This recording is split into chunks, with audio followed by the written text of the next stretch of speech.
Hello there, everybody. How are you all doing today? Welcome back to E3.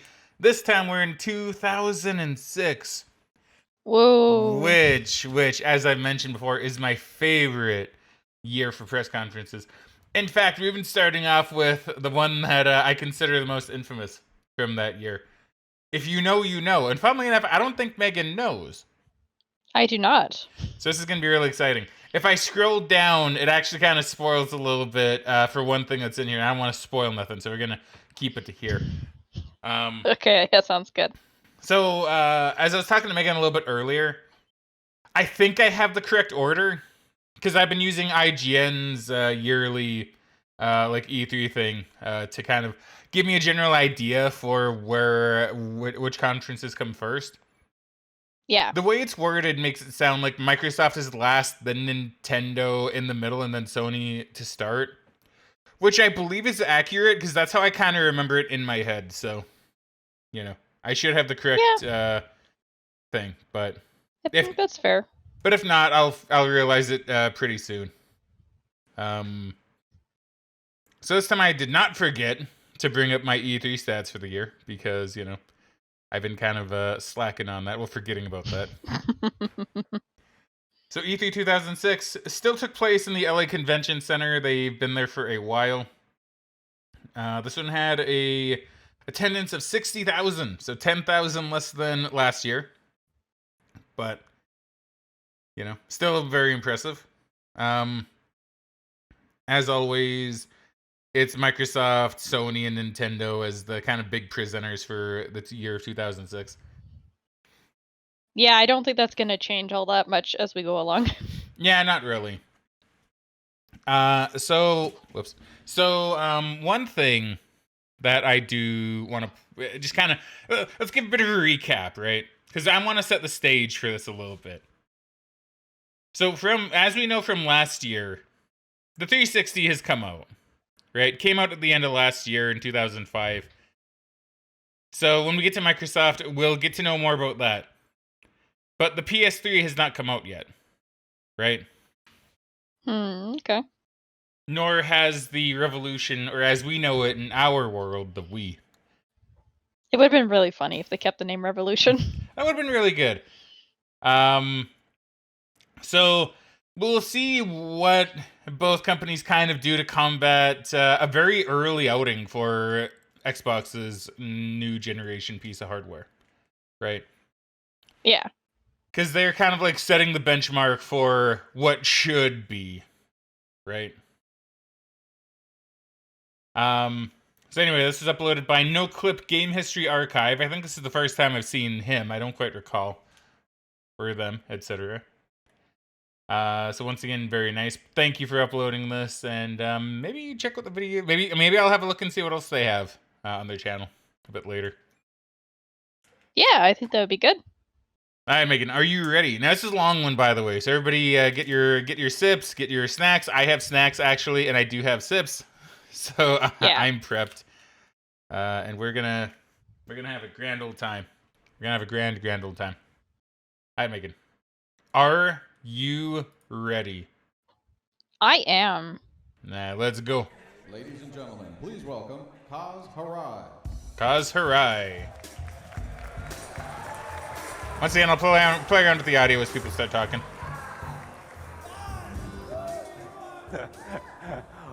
Welcome, and thank you for joining us for Sony Computer Entertainment's 2006 This is probably good, E3 press conference. Yeah, And it sounds please good to accept me. My apologies for the delay in beginning this afternoon. Oh, they had a delay. Well, Okay. just 1 year ago, we stood before you, our industry friends and partners, and unveiled our Where are you, plans Kaz? for PlayStation 3 for the very first time. And the impact was immediate. We sent a message, and the message was clear.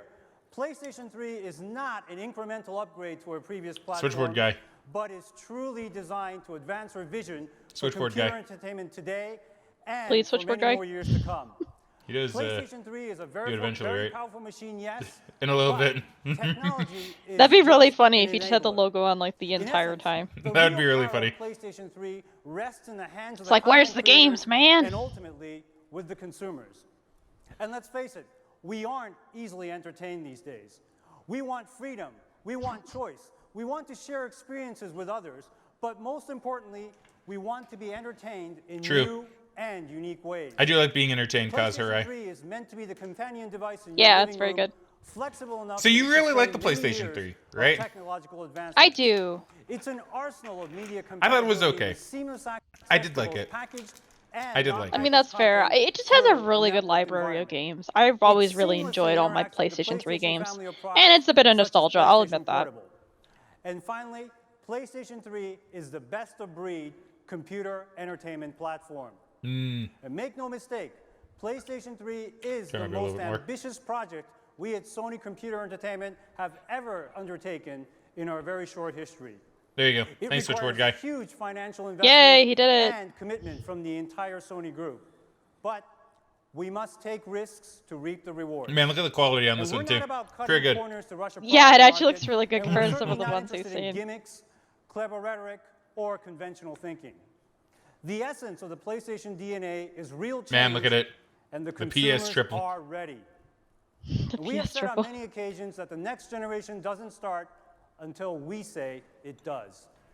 And today, PlayStation 3 is real.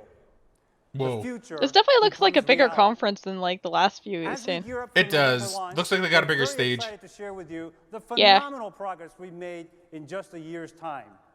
But before I go any further, I'd like to take a step back for a moment. We're all well aware that we would not be able to achieve greatness on PlayStation 3 without a strong foundation, and one of the foundations for us is PlayStation 2.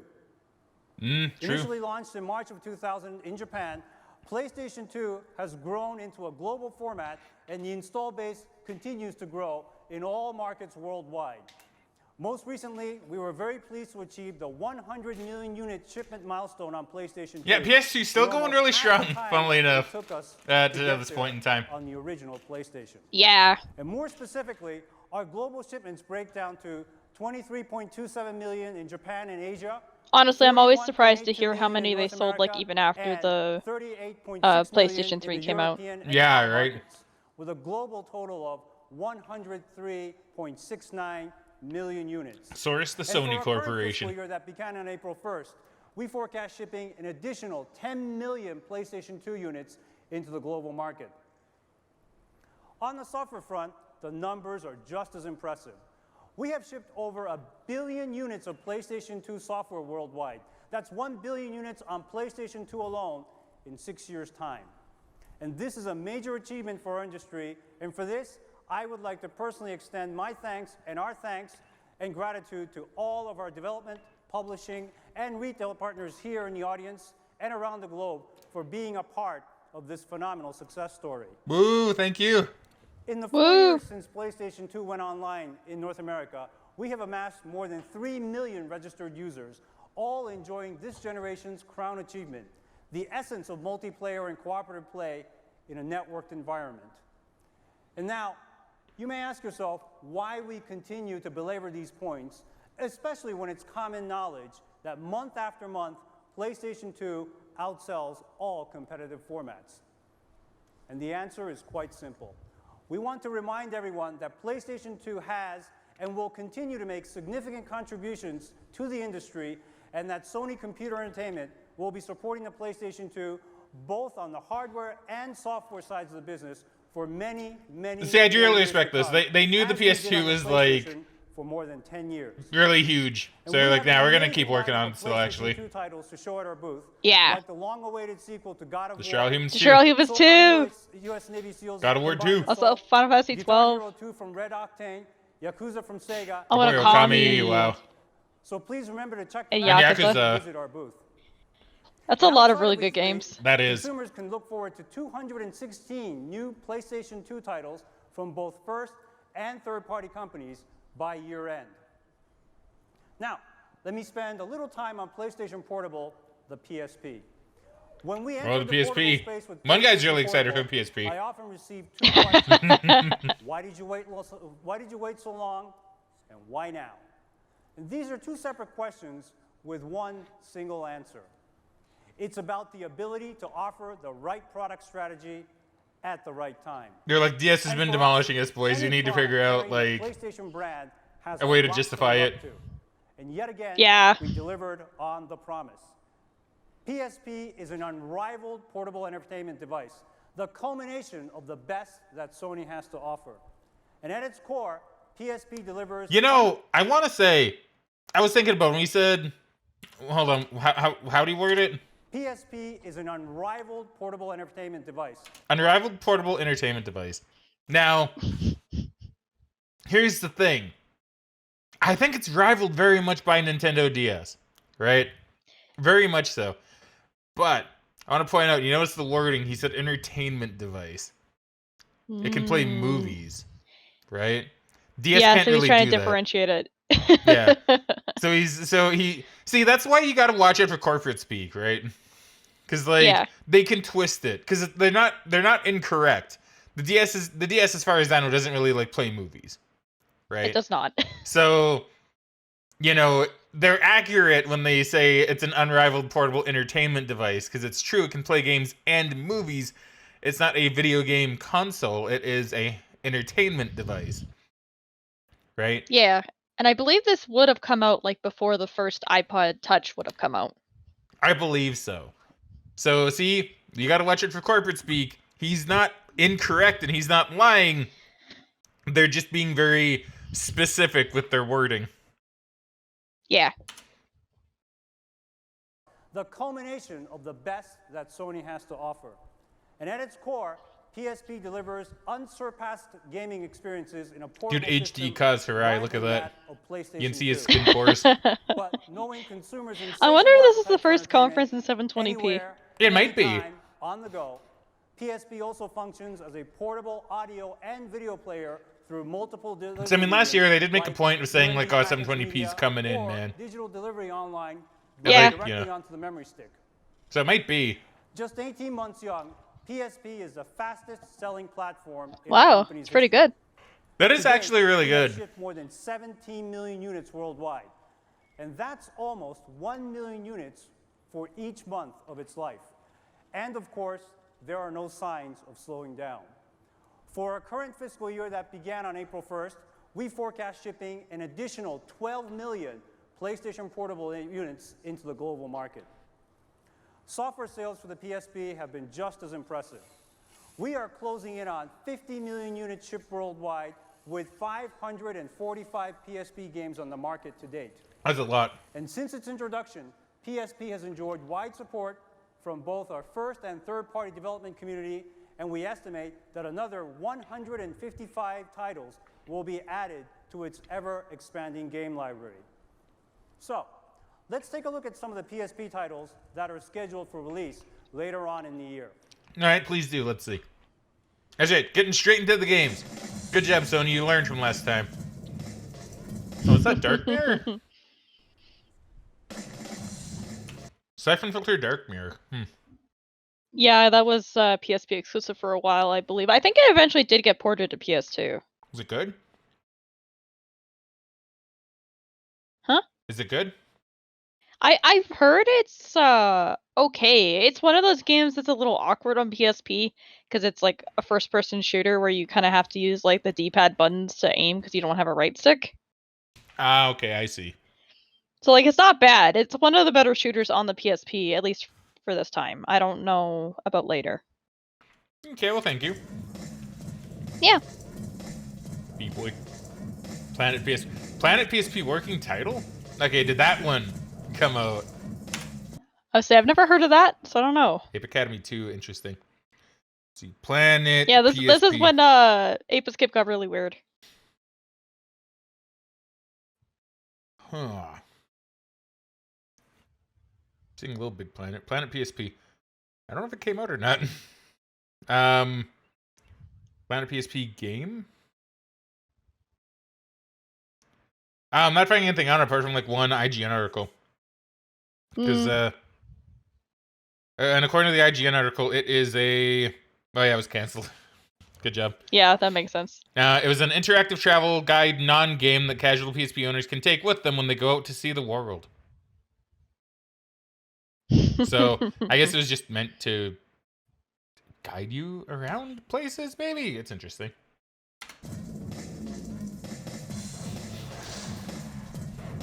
Oh, I saw Loco Roco. I know about that one.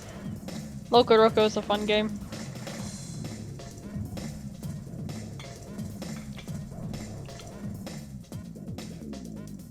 Bum, bum, ba-dum, bum, bum, ba-dum. No more play on PSP. Working title. To go looking, go outside. Whoa. I won't do that, man. I'm a gamer. I want to stay in.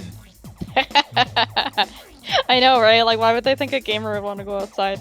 You keep me indoors.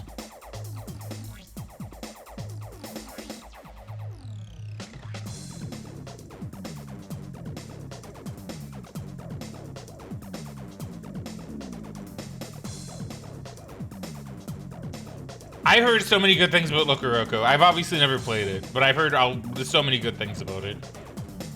It's such a fun little puzzle game. Like, I didn't actually own the original game for a long time, but like, it was one of those things I kept on the PSP when it came to the demos. I played them over and over and over again.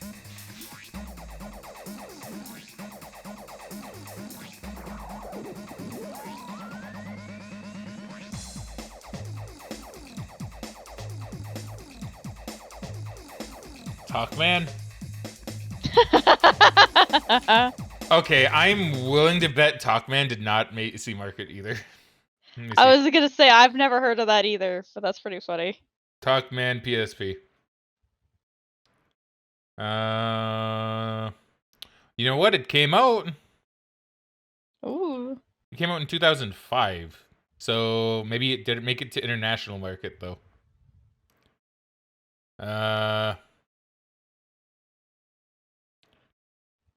I don't know. But Traveler's Entertainment mostly containing slang and useful travel phrases.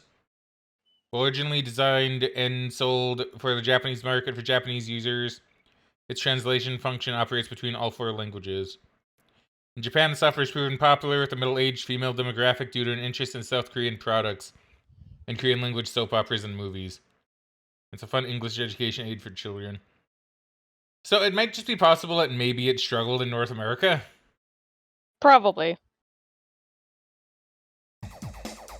It's a cool idea.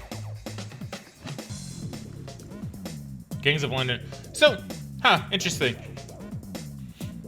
So I'm seeing this, and you know what I'm seeing? Huh. Yakuza. Oh, yeah, that's true. It does feel similar. Cause, you know, you're driving around, right? Like, look, you're shooting. Oh, look, you're playing pool. Man, you're playing like a little mini game, right? You're shooting, driving, shooting, do some melee. Oh, look, you're playing like lawn bowling or something, right? So, you know, this feels like Yakuza. It's not, obviously, right? But because I think I've heard of it, but I assume it didn't really do too well. And I wonder if that's because it's probably just a worse Yakuza. Probably. Right.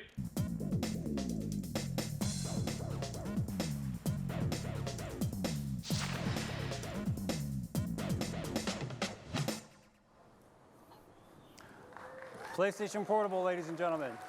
Woo, PSP, woo. Now, one of the new Give me those innovative UMDs. ways we've provided opportunities for publishers and retailers to expand the software market on both the PlayStation and the PlayStation 2 formats was the introduction of the Greatest Hits program. And we certainly wish to extend these business opportunities and the consumer value that the Greatest Hits brings to the PlayStation Portable as well. So I'm pleased to announce today that we will introduce a PSP Greatest Hits program in North America, starting with 5 titles from Sony Computer Entertainment America. ATV Off-Road Fury Blazing Trail. They started the Greatest Hate Hits Escape pretty on the early in the Loose, PSP life, huh? Hot Shots Golf Apparently. Rapid Key, Twisted Metal Head On, and Wipeout Probably because the new Pure. PSP didn't And have to much of a qualify for life. Greatest hit status, a title must have I mean, sold maybe. When did the Vita come out? 250,000 Maybe it had more of a life than I thought it 2012. did. and have been on the Okay, so market PSP for did at have more least of a life 9 than I thought months. it did. Fair. Yeah. PSP uses an optical disc medium called the Universal Media Disc, or UMD. Yay. In addition to game titles, Yay. PSP users also have a wide variety of movies, TVs, and other non-game content to choose from. Entertainment And device. to date, in the US alone, more than 670 non-game UMD titles have been produced, and more than 18 million units shipped to market. And 23 UMD video titles have sold more than 100,000 copies. In addition to packaged media, PSP supports various communication functions. Additionally, through firmware upgrades, we have been able to add functionality to the PSP. And since we began firmware upgrades last May, PSP now has a web browser and features designed to enhance video, audio, and of course image usage, as well as improved content protection and network security. And the most recent update, 2.7, that launched at the end of April, added 2 great new features, the RSS channel and macromedia flash support. So now, consumers can stream or download the latest syndicated programming, MP3 playlists, or podcasts and save them directly onto their memory stick. And later in the year, we plan to add RSS video, voice over IP functionality, along with camera and GPS peripherals. PSP is the whole package, an exceptional portable entertainment device. Is that true, Megan? With games, Is it the whole package? movies, music, photo, and communication, Sure. it truly takes advantage of the consumer lifestyle trends. And in fact, we hope that you brought your PSP with you today, because after the event, we've set up a number of download stations that include game shares and assets from today's presentation, including an RSS feed of this very press conference. Ooh. So please stick around and enjoy.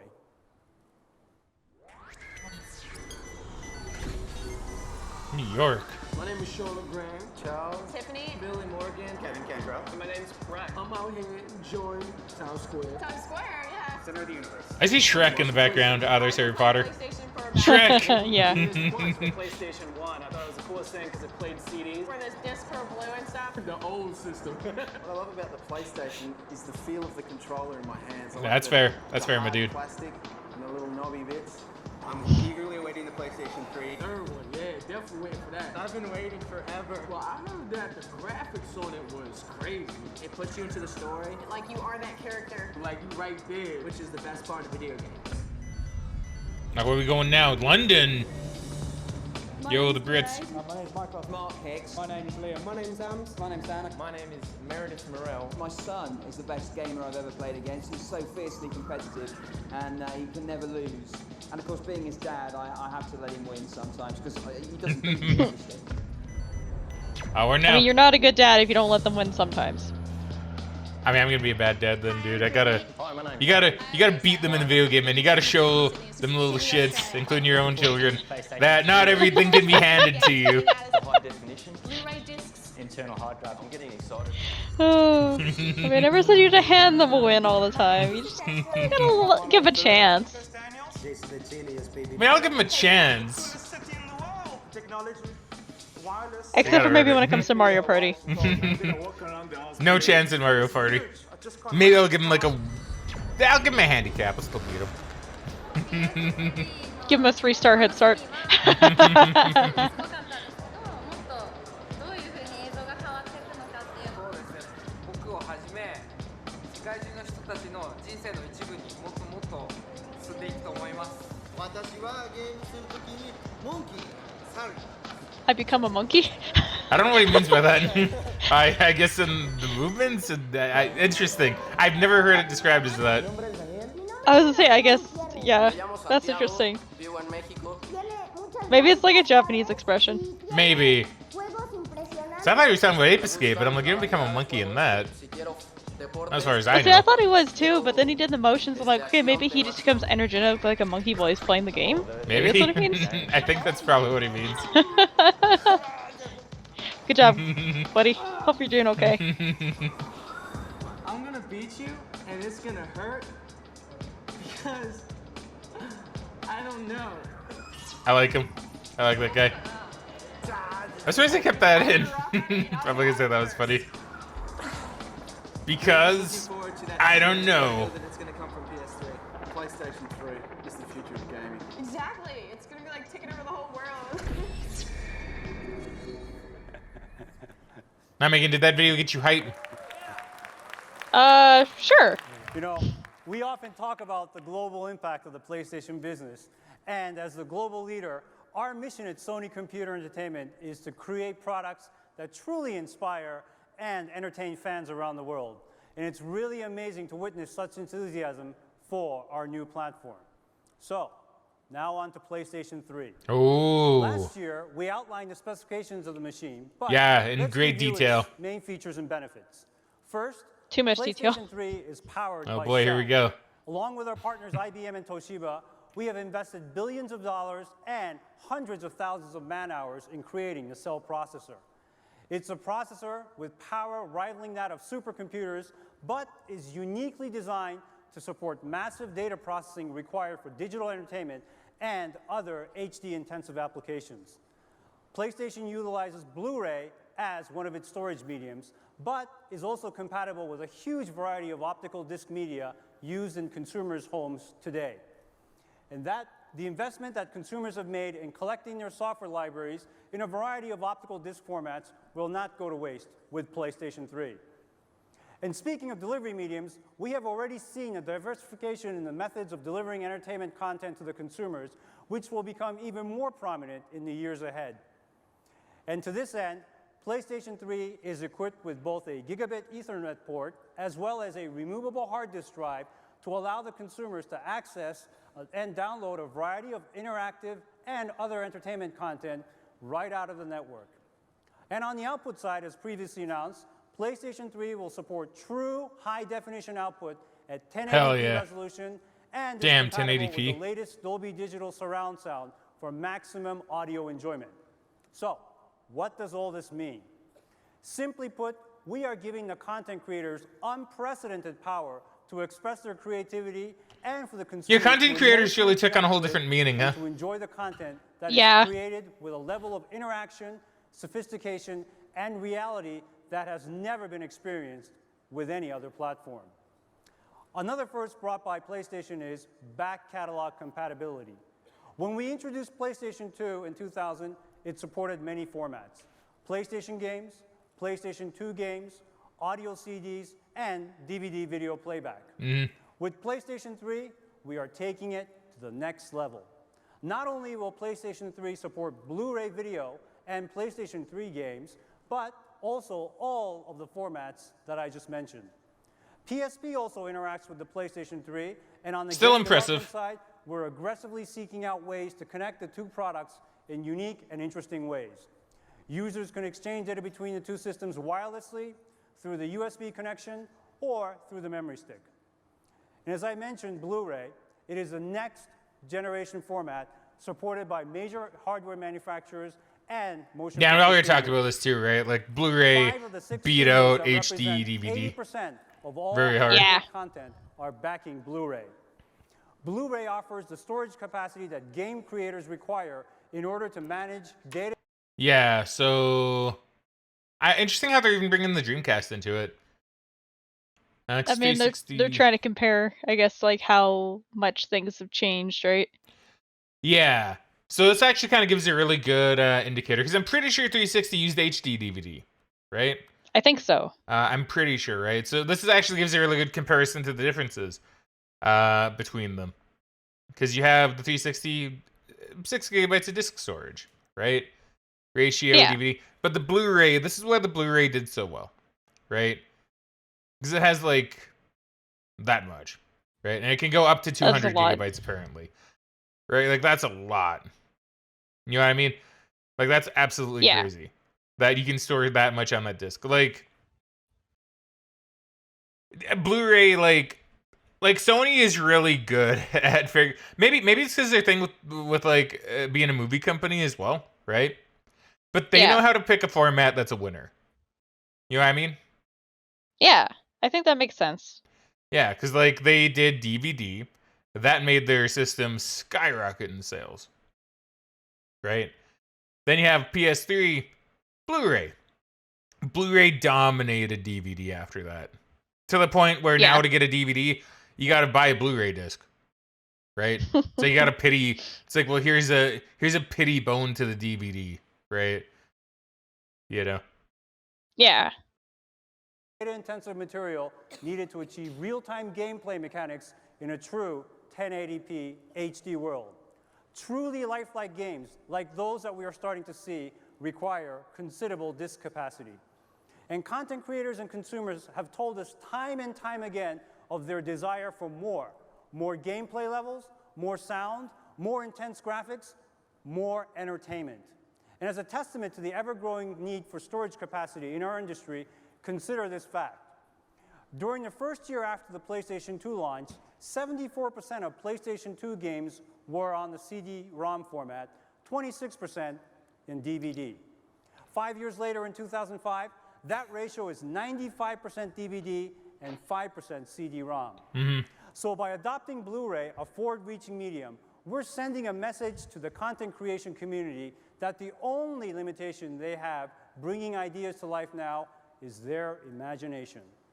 And true HD gaming is the wave of the future. And according to our internal research, PlayStation users are more likely to own or plan to buy an HD display. And by the end of 2006, according to Jupiter Media Research, 25% of US households will own an HD display. In an HD world, complex data streams processing... Wait, when did you say households would own like an HD display? Hold on. 25% of US households will own... By when? Research, By the end of 2006? And I'm not sure. I didn't hear the time. Well, it says it right there, too. Oh, okay. Which is why I paused it here. Okay. Would you say that's pretty accurate, do you think? I think it is. I think that's pretty accurate, because I think this is kind of when plasmas and LCDs kind of started picking up steam. Yeah. Yeah, I think that's about right. By the end of 2006, according to Jupiter Media Research, 25% of US households will own... Nowadays, that's like display. probably near 100%. In an HD Certainly world, in the 90s. complex data streams processing Yeah. and massive storage is necessary. And therefore, we believe that PlayStation 3 will be at a significant advantage by having a hard disk drive built right into the box. That's right. Every PlayStation 3 system will ship with a hard disk drive. Not only will users be able to download content from the network and other storage devices, Which, once but again, the HDD PS2 did not can have. serve to work to improve game performance and the overall entertainment experience. That's Megan's word of the recording. Yeah. You said it like 50 times already. Okay, I'm sorry. PlayStation 3 simultaneously throughout the world in major territories this November. And Ooh, November. to give you a glimpse of what the consumers Yeah, can expect, ooh, November. this is the PlayStation 3 right here in clear black, Arena bread. which will be Love introduced it. in all territories at launch. Our development partners have been diligently working on the PlayStation 3 environment for some time in order to deliver the type of gaming experiences that consumers will expect from true next generation. And to date, we have cumulatively shipped more than 10,000 development systems to 208 companies in 11 countries, the largest number ever for a PlayStation format. And final development systems are shipping now 6 months before launch, which is a first. In fact, some of the games you will see at E3 on the show floor are running on those final tools. And I'm very excited to report that both our internal studios and our third-party partners are prepared to share the fruits of their labor today. Contrary to what you may have heard coming into E3, today we will be showcasing playable game titles which all will be available for you to play and enjoy at our booth. Ooh. Back in the fall of last year, Sony Computer Entertainment consolidated its global development resources under one umbrella, the SCE Worldwide Studios. This consolidation allows us to further integrate all of our product development creativity, expertise, and technology on a worldwide basis, helping to develop exclusive, one-of-a-kind gaming experiences that define the PlayStation experience. Ladies and gentlemen, please welcome the president of SCE Worldwide Studios, Phil Harrison. Ooh, Phil. Thanks very much, Kaz. Phil. See you later. Good afternoon, everybody. It's a great pleasure to be back here. A little under a year ago, we shared with you and with the world our vision and technology for the PlayStation 3 format. In the last 350-odd days, about 8,500 hours, our development teams all around the world, in all of our studios, have been hard at work converting that technology and vision into magic. And today, I'm really proud that we will be able to share with you the fruits of those labors with a number of really incredible games played and shown on PlayStation 3 for absolutely the first time. Ooh, I'm excited. I wonder what they're going to show. By bringing onto the stage a creator who normally needs Yeah, no I'm not introduction, entirely but on this sure. particular occasion, I think I will make one for him. I know him as my friend and colleague from Sony Computer Entertainment Worldwide Studios, and also as the creator of one of my favorite PlayStation 1 games, Motor 2 Grand Prix. You probably know him for his slightly more famous franchise, the billion-dollar franchise that is Gran Turismo. So please join me in welcoming to the stage Mr. Kazunori Yamauchi, and to translate, Tsubasa Inaba. Gran Turismo, always kind of a mainstay at these things, huh? Yeah, I mean, it was a big Sony franchise. Still is, I'd argue. Yeah, I'd say it still is. 皆さんこんにちは、山内です。今日はですね、この E3 のために、グランツーリスモの、最新のプロトタイプを、持ってきました。題して、グランツーリスモ HD です。Good afternoon, ladies and gentlemen. This is Kazunori Yamauchi, creator of Gran Turismo. It's an honor to be here as a lead-off batter for software titles this afternoon. Today, we would like to show you a Gran Turismo prototype that has been designed specifically for E3, Gran Turismo HD.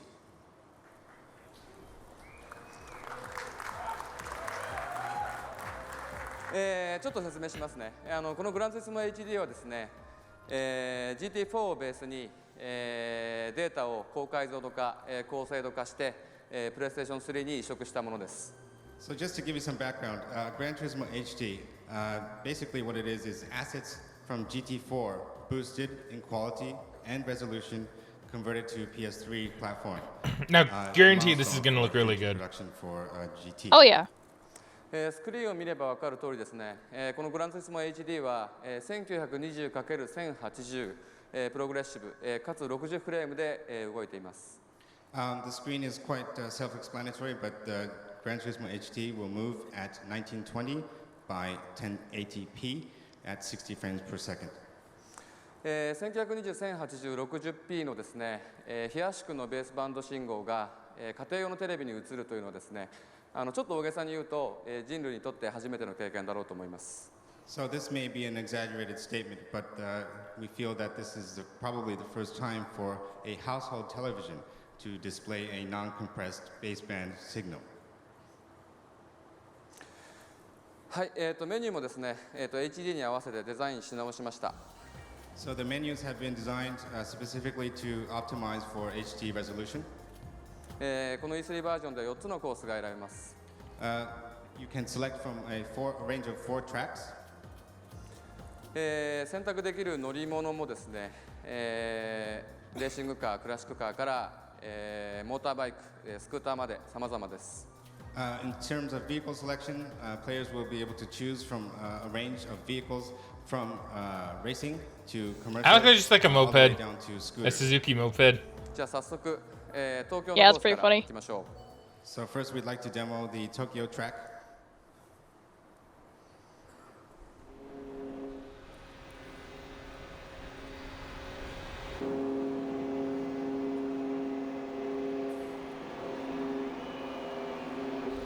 So they said they ported stuff from GT4, right? I think so. Yeah. So I will say you can definitely like it looks pretty nice, right? But I know later GT games look a whole lot better, even on the PS3, right? Like ones that are designed for the PS3 from like the ground up. So like this isn't even really showing like what the PS3 can do. But it also goes to show you how impressive this would have looked to a lot of people, right? Yeah. It's like, man, look at that. Damn, this looks real nice. And it does. But in hindsight, like with knowledge from the future, I know it can look a whole lot nicer. Oh yeah, like they definitely learned and got better with the tech as time went on.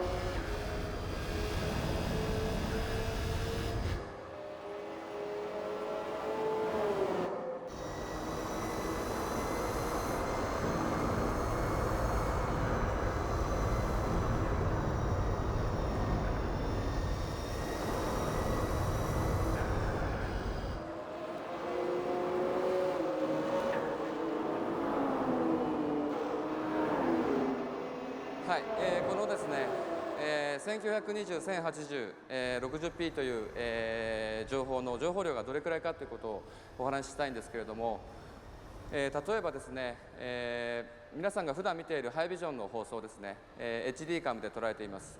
だいたい HD カムの情報に比べて、今ここに映っている、情報はですね、3倍ぐらいの情報量が出ています。So just to give you a reference point, what you're seeing on the screen now is 19 by 20 1080p HD, full HD. Just for reference, the average broadcast HD that you would see in the household now, this is roughly 3 times the amount of information that is shown on the screen in comparison to that average broadcast HD. プレイステーション2の、GT4 と比較するとですね、約12倍ということになります。Extending that example to GT4 played on PlayStation 2, the difference is 12 times. それでは次のコースに行きます。So next we would like to show you another track. ですね、ローディング時間の短さにも皆さん注目してください。Please pay special attention to the loading times here. GT4 ではですね、だいたい平均して、15秒のローディング時間がかかっていました。In GT4, the average loading time was roughly 10 to 15 seconds. この PS3 版では当然ハードディスクにオプティマイズされていますから、ローディング時間が速くなっています。For Gran Turismo HD, it has been optimized for obvious reasons to the hard disk drive that is equipped in the PlayStation 3. だいたいそうですね、2、3秒で、ローディング終わるんじゃないでしょうか。So players will probably be able to maneuver from the menu screen all the way to starting a race in a matter of 2 or 3 seconds.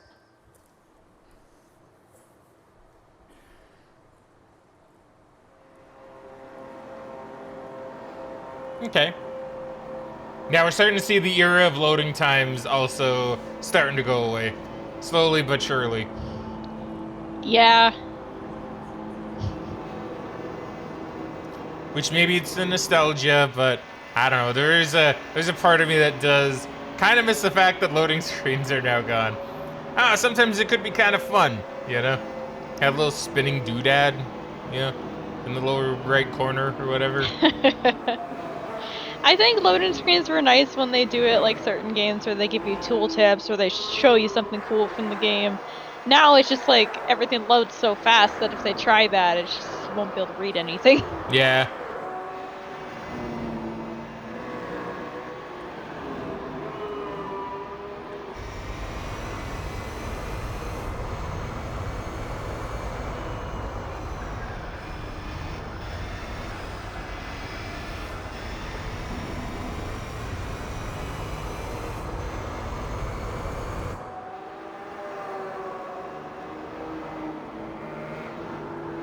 Man, a lot of different car designs.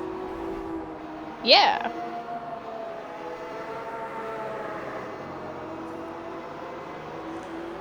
はい、ここでですね、過去のプレイステーションの映像、グランツーリスモの歴史をですね、ちょっと振り返ってみたいと思います。So now we would like to take you back in the years of the Gran Turismo franchise and look back in the series history. これが GT1 ですね。Man, look at that. This is GT1. How man, we saw that. 当時はすごくリアルでした。 That won the early E3s. This was real. I think. We did. Back in the days, this was real. Too true.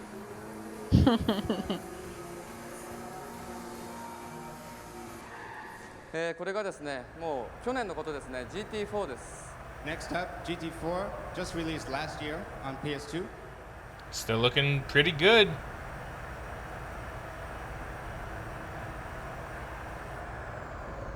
この後に出る、PS3 の絵と比較してください。And back to PS3.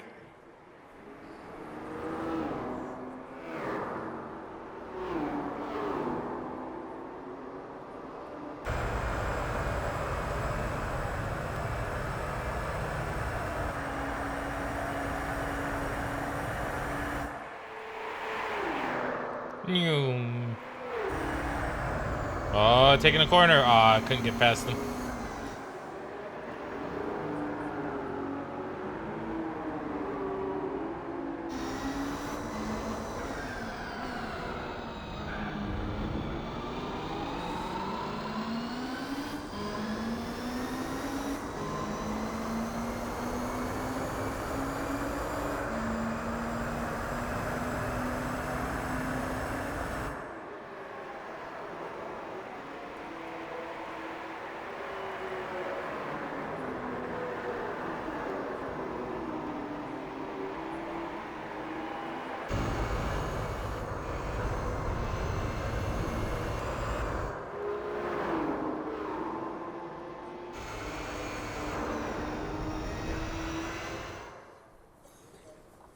はい、最後にですね、グランドキャニオンのコースをお見せしたいと思います。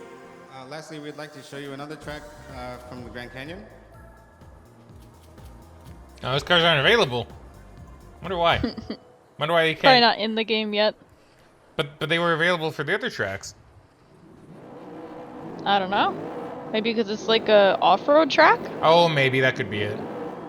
Maybe it has like jumps and stuff. Maybe.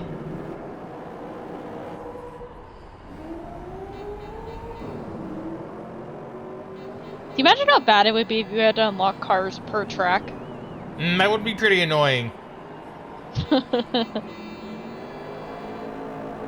Okay, so yeah, I guess this is more of like a rally race, which I guess makes sense. Yo, Michelin! Rest in peace, Michelin Man. Do they not use the Michelin Man anymore? I don't think so. I think they retired him. I could have sworn I saw a commercial not too long ago with them, but it's been a while since I watched regular TV.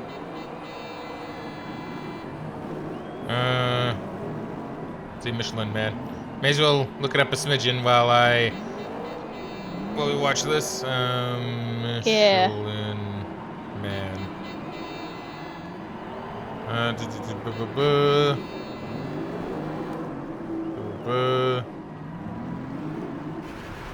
Nah, maybe he's not used as much. I don't see anything about a retirement. Let me see.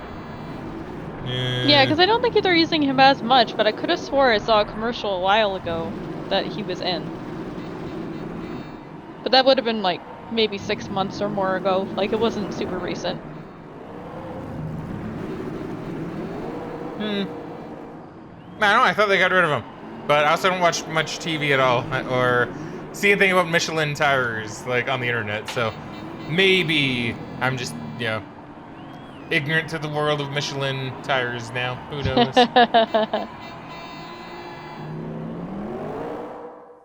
はい、これぐらいにしておきます。最後にですね、皆さんにお伝えしたいことがいくつかあります。まず、このバージョンはですね、将来のグランツーリスモに向けてのですね、本当に通過点の一つでしかありません。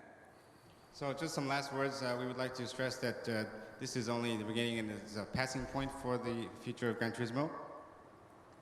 もっともっと、未来のグランツーリスモはクオリティの高いものになると思います。We think the next GT will easily surpass the qualities you've seen on Gran Turismo HT.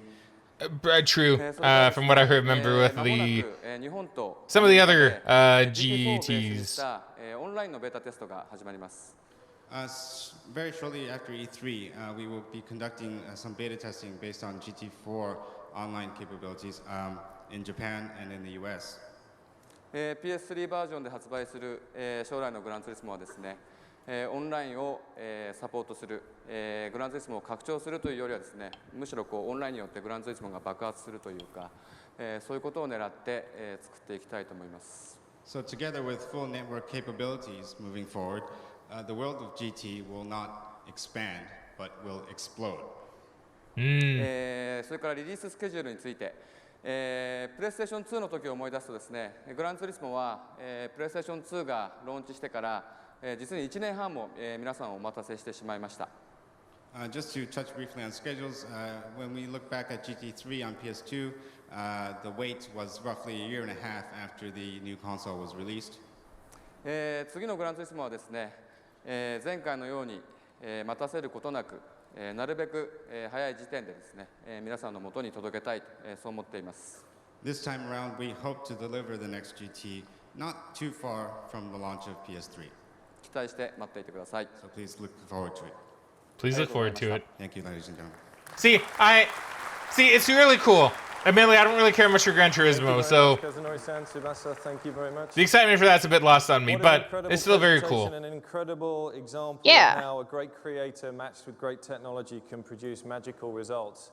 Kazunori-san, I think it's also important to remember, by the way, that his team only just finished doing Tourist Trophy for PS2 a few weeks ago. So what you saw there was actually a relatively short period of time. Now, the next demonstration of a game that we're going to be revealing at E3 that I'd like to share with you is actually an interesting combination of three different things. The first is a traditional card-based battle game. Added to that is This the iToy thing? power that you get from PlayStation That might be Eye of 3, Judgment, yeah. mixed with the amazing ability of computer vision. And here to talk about it some more is Dr. Richard Marks, the creator of iToy. I still thought that was really cool, what do we have to be here for fair. I never played it, but it was a cool idea. Yeah, I really love the concept of it. I just never ended up getting it. My brother convinced me not to get it, and it was probably for the best that we didn't get it. I mean, probably. The screen here, and a monster instantiates. I still think it would have been a good novelty to have, mind you. See, I thought it would have just been cool because I'm like, oh, dude, it's basically Yu-Gi-Oh! And this is the idea. Is this? Yeah. I mean, it's definitely the idea, right? Like, if it did well, I wouldn't be surprised if, like, it actually got, like, a Yu-Gi-Oh! Kind of spinoff. And this will also Or Konami did something similar, I guess I should say. So it can tell you which monster will instantiate. And now I can make this card attack the other monster. And I'll place another card here. Move this one back a little bit. Place this one in here. Oops, wait for it to instantiate.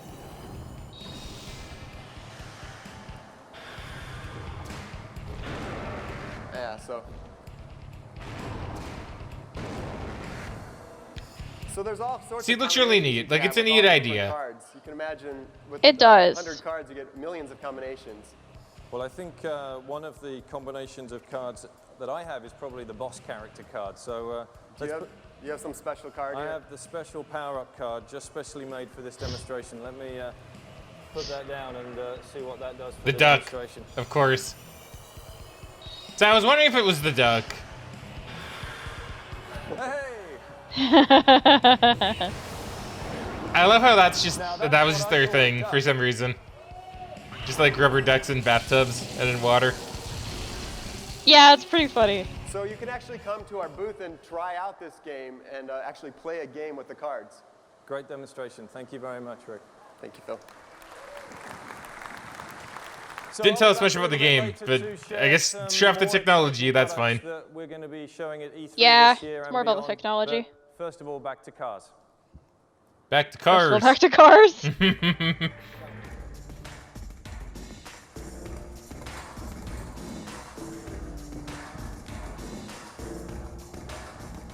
Well, we're going to have a lot more of these games to show you. But before continuing further with some of the additional PlayStation 3 software titles that we would like to share with you today, I'd like to spend a bit of time talking about what everybody refers to as the online or network strategy. And I've always stated that in the next generation of hardware, supported by the deployment of broadband infrastructure and the inclusion of a hard drive, that online and network will become like air conditioning in a car. So once upon a time, it was an aftermarket option, but today, it's a standard feature. Online and networking on PlayStation 2 that we started. Man, imagine a car with no air conditioning. 2002 has now Dude, I would die. I'm not a fan. 3 million plus registered users in North America alone.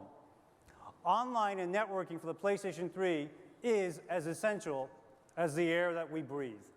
Consumers no longer differentiate whether content comes from online or an offline environment. The only thing that's important to them is whether the content is entertaining or not. As I mentioned before, all PlayStation 3 units will come equipped with a hard disk drive right out of the box to take full advantage of entertainment content online or offline. And one of the most differentiating aspects of the network console is the ability to use the power of constant interaction among users, not only to compete and play games, but to be able to socialize and to communicate, to create a space that really offers a sense of belonging and building loyalty. And the increasing popularity of sites such as MySpace is a prime example of this. Yeah, we're kind of hitting peak By MySpace. offering a variety of functionalities beyond just gaming, whether it be account management, player profile, ranking. Guess, yeah, 2006 was pretty big in the era of MySpace, wasn't it? Text messaging. I think so, yeah. Our goal is to create and offer an environment that is more than just a place to play games. That is creating a virtual society or a community. And also, importantly, in keeping with our philosophy of maintaining an open platform, these basic services will be offered to PlayStation users free of charge. Additionally, as we learned with the PlayStation 2 network adapter, by its very nature, the connected console also gives us the ability to add another distribution channel, which is always changing, that users can access in bite-sized or big portions anytime, anywhere, for all types of entertainment content, whether it be games, music, movies, or others. Well, what can the users expect? We're going to be offering a variety of entertainment content to the users of the PlayStation 3 as well as the PlayStation Portable. And one of the announcements that we made earlier in March in Tokyo was a new initiative that we will commence later this Archive year. server. The e-distribution of PlayStation content. PlayStation emulator. On the PlayStation Portable by accessing our PSP download area. PSP users will once again be able to enjoy the PlayStation title they played through emulation technology running on the PSP. As a matter of fact, I what do you have? actually a PSP right here, actually running one of the first titles that was actually launched back in 1995 with the original PlayStation, now downloaded directly onto the memory stick duo of this PSP. So let me just hook up the audio first. Now, what game is it? Make sure everybody can see. Okay, so we're navigating through the cross-media bar right now. I didn't realize the PSP essentially just had like the same the memory stick. kind of interface as the PlayStation 3. PlayStation icon right there. Yeah. Let me hit that. So the game profile will boot up directly from the memory stick. And let's see if you can guess what the title is going to be by the way this game will actually start. As a matter of fact, this screen also brings back memories for me as well. I'm sure it does for some of you. It does for me. And I'm sure you're dating yourself does by for saying me. that you remember. I don't know if you remember this particular opening. This the was loading actually screen. on the Invaders? PlayStation game as well when it was loading the game. Of course, I'm not a very good player even there. Yeah, I don't remember which one had. Namco. Yeah, Ridge Racer.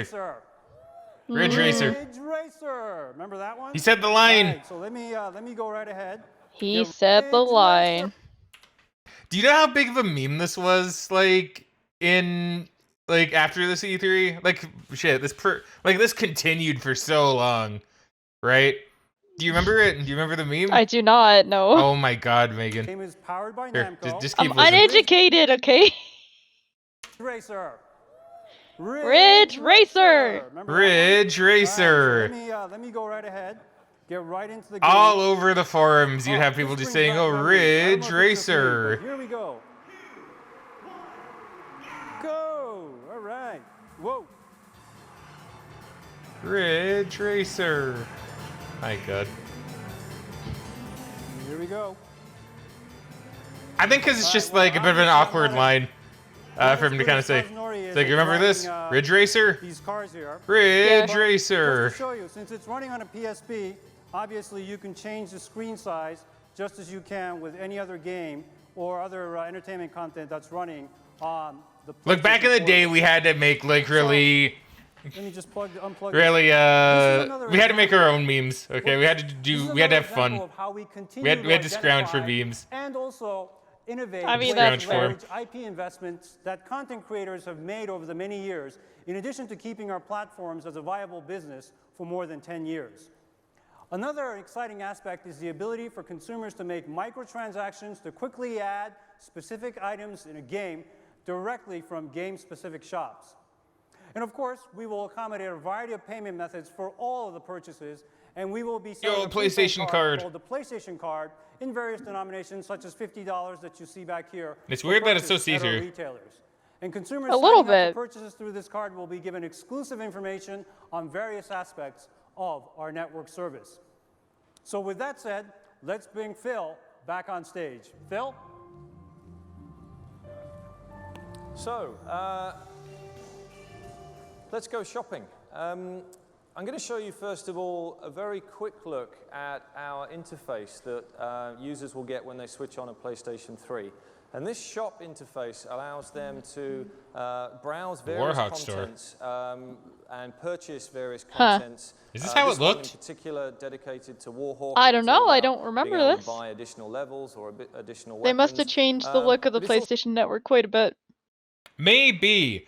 I also find it funny how they're like, you can buy additional weapons and additional levels. It's like, nah, come on. Don't go doing that. Maybe this is why it changed. Many people were like, "Oh, we don't really want you talking about how you're gonna be price gouging us for weapons and levels in video games now." Also where you'll see a Yeah, lot of I community can't say I features. recall. A lot of the community features of saying I never what's had any cool, what's DLC new, that what's Warhack hot, had, assuming it had it. I and don't being know for able sure if it to did. purchase these items through your account, and whether that account is loaded up by your PlayStation card or your credit card or many other mechanisms. But the really interesting examples of the shop is when they're actually built into a game. And the game I'd like to share with you today to show that is our extremely popular SingStar franchise from Europe. And here we have on SingStar PlayStation 3 a really interesting combination of the power of a computer, the power of entertainment, and the power of the network all joining together. And SingStar really coming to life in the network era. So obviously SingStar is all about having lots of great songs, and Blu-ray disc delivers us a great storage medium for having a great All right, content on are the you disc. gonna Hundreds of songs being make me have to mute this bit? HD content being accessible. Maybe. And you can go and check out this Boy, good Charlotte. video here, which has HD content on it. So these are this is the singing interface where it measures you against the music. I'm going to save you the pain of listening to me sing, but I invite you all to E3 to try it out for yourselves. We're going to be showing both PlayStation 2 and PlayStation 3 versions of SingStar at the SCEA booth this year. All right. We sold over 4.5 million units of this game in Europe, and it's been a huge franchise for us over there. So, what really powers SingStar on PlayStation 3, though, is the network. And this is where the game really comes to life. And what we're going to show you now is the ability to browse an online catalog of songs where you can go to the Sing store and find the song that you want to buy and that you want to download. In other words, So give us more money. Yeah, basically, right? Like, now they're kind of realizing, because I forget, Oblivion came out last year, right? Yes. Or no, it's coming out this year. Okay, I couldn't quite remember. I know they talked about Oblivion last year. Yeah. I was gonna say, is this the result of the horse DLC? Horse armor DLC? We're starting to see it in full swing, but I guess not yet. Not quite yet. To be part of the PlayStation Network platform. And then downloading the song, and you'll see that the song You might have to mute the song if I it picks up. I may have to mute it, but I don't know. It's quiet enough. I think I can probably. It'll probably be able to get around it. Maybe. I'm going to save you the pain of listening to me singing. Depends how much they care about the music video too. There's enough stuff on screen that maybe won't matter. That might not matter. Content that we have available to us from our partners in the music industry all around the world. Now, in addition to the ability to download content, SingStar also enables you to contribute to the community, and the sort of concept of My SingStar. Yo, it's Sean. That we will be introducing. Sheila and Dave and Kevin. 3 version. This is allowing you to develop your own profile, to also find out who else is on. So you can see the influence from MySpace in this very easily. Download skins and other Yeah. graphic effects to. Because I look at this and I see like a light version of the MySpace profile. To the network. It's like fave band, fave song. To your friends, you know, your other all these profile pictures, what country they're from. We'll show you more of this over the next weeks and months, but this is a great demonstration of how SingStar and PlayStation 3 are really being powered by the network going forward. Great demonstration. Thank you very much, Paulina.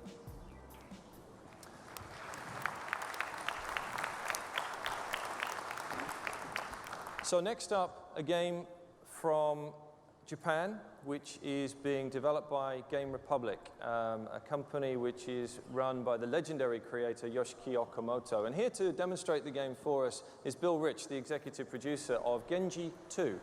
Oh boy. Thanks, Phil. Genji 2 is an action game which is based on Japanese history. Being based on history, the stages of the game will also be based on famous battles which actually took place in ancient Japan. Oh, this is For the example, meme. This battle of Perhaps. the player will have to battle against hundreds of enemy warriors. Man, based in history. There will also be stages. Sure, this game will be great. Where there will be fighting on horseback, and stages where there will be massive sea battle sequences, which can only be made possible with the power of the PlayStation 3. The team at Game Republic has come back to us. That's with a nice health bar. New features for this game. At the very That least. is. Including such features as real-time weapon change and real-time character change. Whoa. By incorporating this, Dude, a big stick, the essentially. player will be able to create their very own and unique, devastating combo. Club? Well, I guess it's a club more than a stick.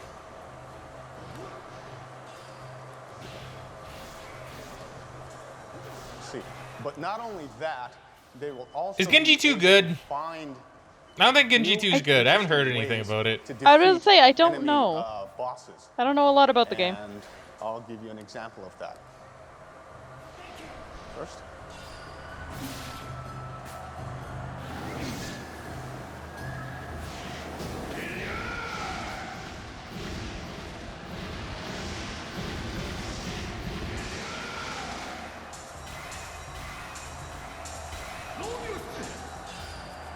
First, I'm going to have to defeat this large enemy character here before I can get to the boss character. Nah, I trust you, my dude. So, let me.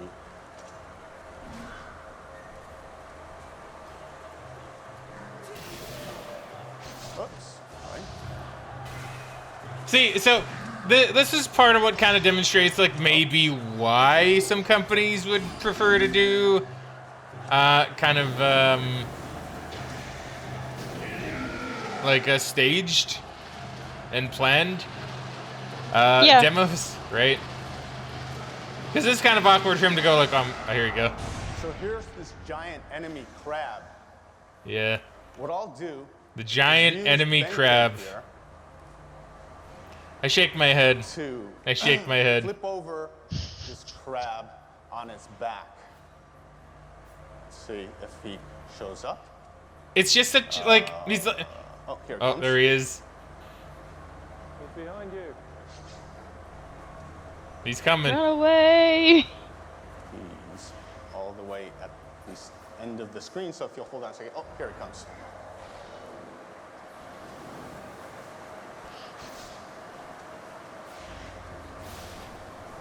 I want him to say it. Say the line.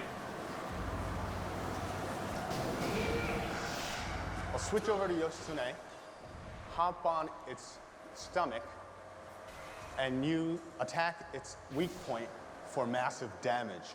There you go. See, got like two memes out of like one video, dude. Right? Yeah. Like out of one game. Like it's just so ridiculous. It's like yo, here's this game that takes place in real ancient Japan in a historical setting, in a historical battle. Only to immediately like completely ruin it by saying, and here's a giant enemy crab. Right? I'm pretty sure those weren't on like the Japanese beaches back in the olden days. You know. Are you sure about that? Now moving from like my God Japan to reality 21st century style. And we'd like to show you now our Formula 1 game for PlayStation 3, but with a couple of interesting twists. So we have like that was all over the place. Like that was just all over on like all the message boards I was on, right? You had so many people quoting, like especially Day of, going Ridge Racer, giant enemy crab, and attack its weak point for massive damage, right? Yeah. Like the memes are all over the place for that one. Which is actually being rendered in real time. And yes, I did partake in the memes. This I was definitely part of all the Game Facts threads for. From your track, so you can position this next to your TV screen and see for. See, that's an interesting idea. This is a great example That's of cool. the seamless integration between PlayStation 3 and PlayStation Portable, and that this software technology can be freely downloaded from your I want PlayStation to see how 3 Genji 2 did. I don't think it did well, but I could be and I wrong. hope you can see that this will add a great dimension to this game, but it will also add a huge dimension to many other games as this feature gets adopted According by to our Wikipedia. game developers. So, thank you very much for that demonstration, Gareth. That's great. Thank you. Pretty mixed reviews. So now to share. I want to point out, I find it really funny how at the bottom of this one on the summary is the game's presentation at E3 2006, where the producer said the game was based on famous battles which actually took place in ancient Japan, and then battled what he described as a giant enemy crab. Expect the giant enemy crab meme. Ah, it's this one. Heavenly Sword? Heavenly Sword, yeah. I really want to play this one day. I hear it's really, really good. I want to play it too. Like, I've had it for such a long time, and it's such a good game. I was gonna say, it goes for relatively cheap, I think, though. So I bought mine for like 10 or 20 bucks. Like, it's really unfortunate, because I remember when it came out, like, I know the game is pretty solid, right? But I've always heard it just be compared to God of War, and how it's just like God of War, but not really God of War. Because, I mean, clearly she's using two things that are very much like the Chains of Olympus, right? Yeah, the Chain Blades. Yeah. So, you know, the comparisons are probably very justified. It just kind of sucks, because I think it probably made the game... Like, people probably didn't look at the game... quite as well. That poor guy. Just because of the comparisons, right? Yeah, because, like, from what I remember playing with the game, like, it played really well. I don't know if it had, like, the best story or anything, but, yeah, it's kind of a shame it never really got another game. Because, at least from what I remember, I think her name was Naruko, was kind of designed to be a female protagonist for the PlayStation IP. That makes a lot of sense. Which I think is part of the reason why she's in PlayStation All-Stars. Like, I think this is a really good example of why you, like, even if it's not intentional, you really need to make sure you're not even accidentally copying something that other people can compare you to, right? Yeah. Like, it's like, it's like, you're not gonna avoid all comparisons, but if you have chain weapons and you're on the PlayStation, you're of course gonna be compared to God of War, right? And people are gonna think, oh, it's just gonna be like a cheap, probably not as good version of God of War. That's what I thought when I initially heard about this game, right? Okay, yeah. That's kind of cool. Oh, of course they have to throw in the 6-axis stuff. Yeah, like I was like, oh, it's gonna be not as good as God of War, you know, skip, right? When I'm sure it's perfectly good. I'm sure it's a great game.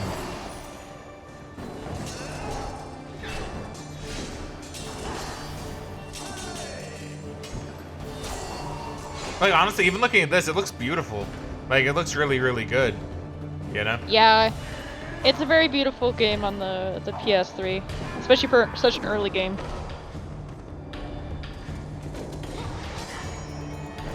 I see QTEs, though. Yeah, I don't know how often those happen. I don't quite remember. Because I only played a little bit of the game. I never finished it.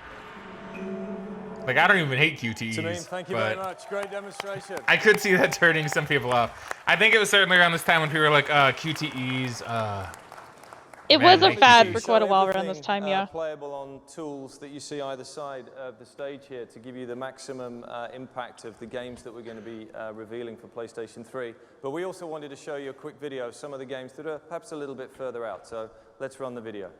Ooh. Now what do we got? Layer. Layer! Oh, I love Layer. It is an awful, awful, like, cheap game. It is the game that killed Factor 5. Oh. But to me, it's like a very nostalgic game, and like you know how much I like dragons in general. You get to play as a fucking dragon and like fly around and fight other dragon warriors. And it's just like if they didn't have to throw in the 6-axis controls or like it had slightly better story, I think it could have been done really well. I think it's just a combination of those. It didn't sell very well. It also came out on the same day as Halo 3. Oh, so rip. But I love this game. It's bad, but it's a cheap game. And I mean, if you want to have fun, go buy it for like 10 or 15 bucks and then go download the add-on from the PS3 store so you can use your analog sticks. Oh, that's an add-on? I see. Yeah, they added it about a year or so after it came out, but it was a little too late. That's pretty rough, to be honest. Like, Yeah. I didn't know that. Yeah, see, you've definitely talked to me about Lair before. I know you had a lot of things to say about Lair, which you basically got out just now. But yeah, like I remember seeing stuff about Lair, and well, I mean, hell, like I mean, I've seen this because I did watch this live, and I'm sure I saw this and went, man, that game looks really good. And then I think it came out, and then I think I heard it was bad, and then I never bought it. But yeah, it's a very bad game. Like, go in it with very low expectations. You'll have a good time. I just remember being amazed by it because I'm like, oh my god, the graphics are amazing.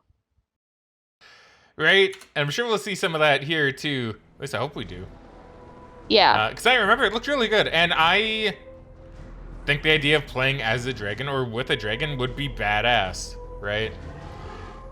Yeah, it was a very cool concept, and I kind of wish we would get another game like that, because you know me, I like dragons. I wanted to get Draken for the longest time, because it's one of the few games where you can, like, fly around as a dragon. Yeah. But, yeah, it's kind of a shame. I do remember, though, like, on the disc, they actually had a lot of, like, behind-the-scenes stuff about, you know, making the game, like, the motion capture and, like, how they did the sound recording. I remember this one clip in particular where I guess they went to a local zoo and, like, recorded some lions roaring and kind of like turned that into the dragon sounds. That's pretty cool.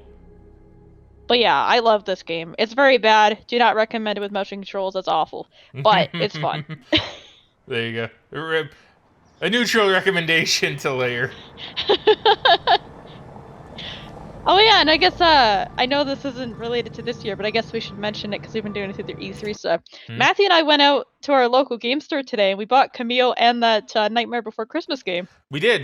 I will admit, the Nightmare Before Christmas one I wasn't really expecting us to get, but you seemed like you really wanted to get it, and I was really kind of surprised because I was like, oh yeah, $40, and you're like, yeah, $40, and I was like, okay, yeah, I guess we'll buy it.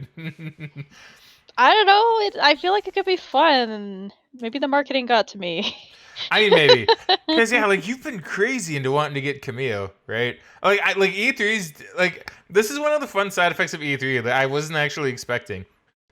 Was to find all these games that seem really intriguing, and then actually get you kind of invested in wanting to try them, right?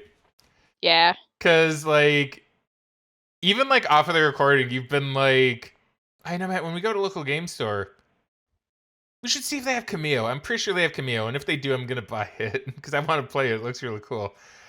And I'm like, yeah, that would be pretty fun. I mean, it was really cheap, to be fair.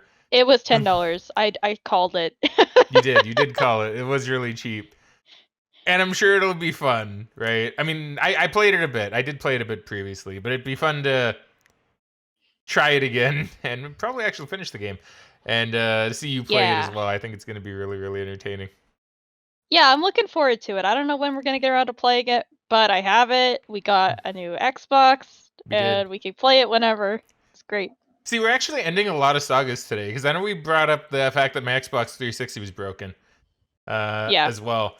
And you and I had a bit of a talk, and you and I kind of decided that it'd make more sense just to buy a new Xbox, one with HDMI compatibility, because my Xbox is really old. Like, I got literally first generation of 360. And so it doesn't have HDMI, it just has component. And we saw how much it was. And I was like, you know, like, half of the money that we could spend on a new one would just be going towards, like, the cables for my old one. Over half of the money, actually. So we're like, okay, let's just get a new one. Let's get an Xbox 360 Slim. And let's just get rid of the hassle of component cables and just have a new one, right? It's like, okay. You convinced me, right? I'm like, okay, let's go for it. Yeah, so now we can actually, maybe I can start streaming some of my Xbox games finally, right? Suffering? Yeah. The suffering? That could be happening sometime, right? That's true. We'll have to see.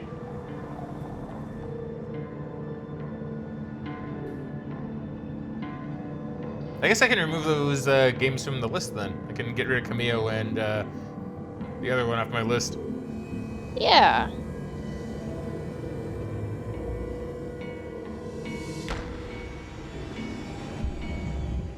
What game is this? I'm not too sure.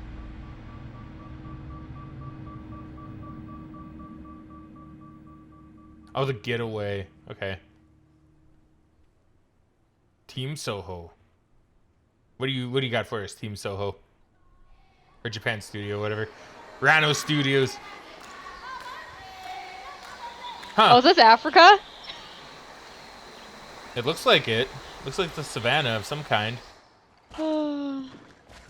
Africa is like a very obscure game. Oh, I've it's a heard game? It's pretty interesting. It's actually a really expensive PS3 game. We actually saw it at Next Wave. I didn't see how much it was while we were there. But yeah, it goes for I think about 150 or 200 bucks. I don't know if it's considered good or not.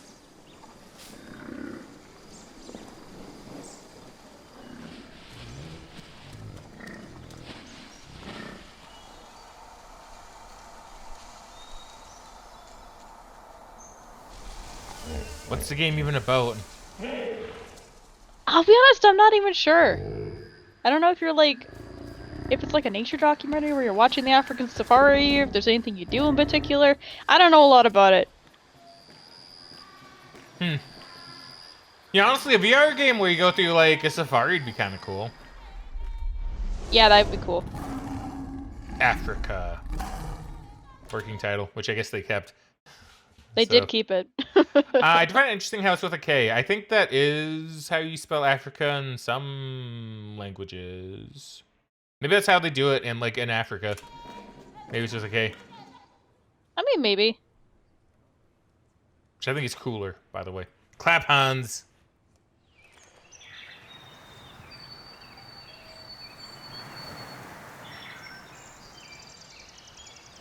Huh. Oh, it's like a Hot Shots golf? Wow, okay.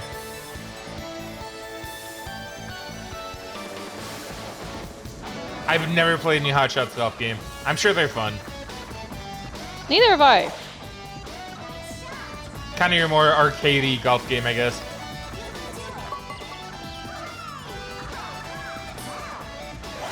Yo, a very American dude. I can respect that. Everybody's golf. Oh, in Africa too. That's funny. That's funny. That's clever. You know what? You know, bonus points for that, Sony. Bonus points for that. That's clever. Game Republic.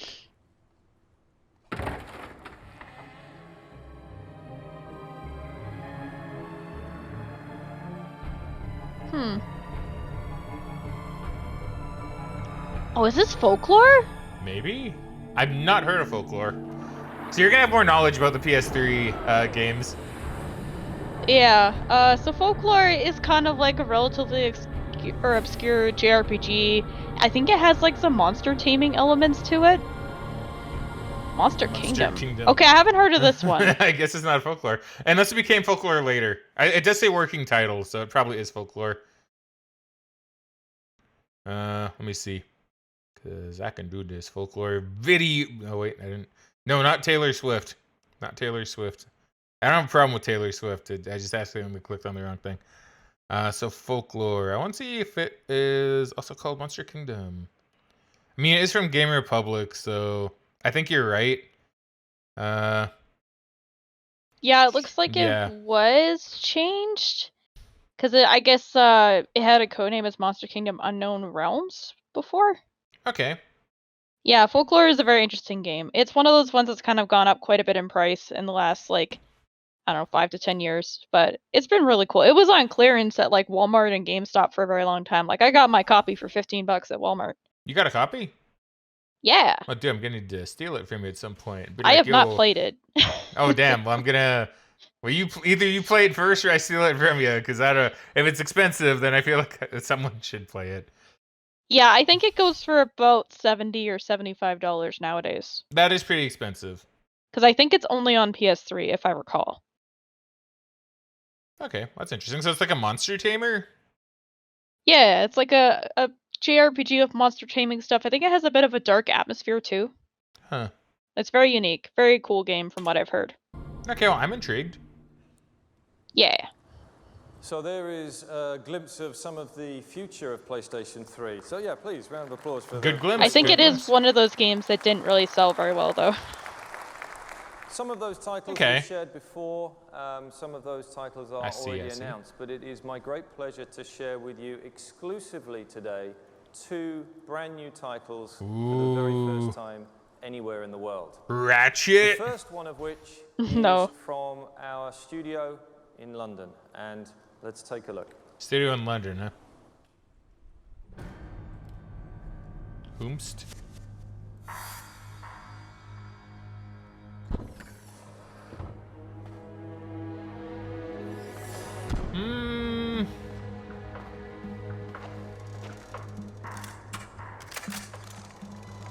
Not ringing any bells so far.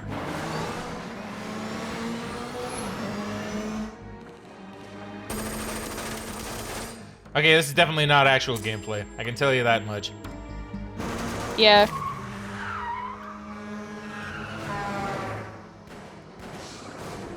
At least I highly doubt it. This looks like it's trying to stage itself to look like actual gameplay. It does.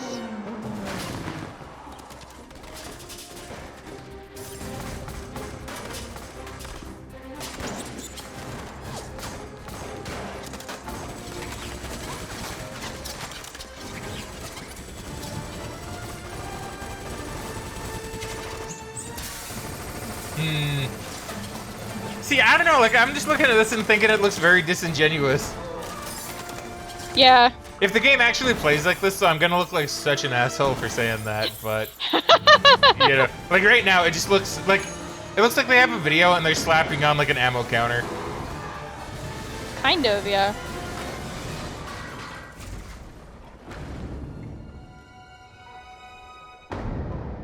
Eight days. A London studio game. I'm gonna look this one up because I've never heard of it. I have never heard of it either.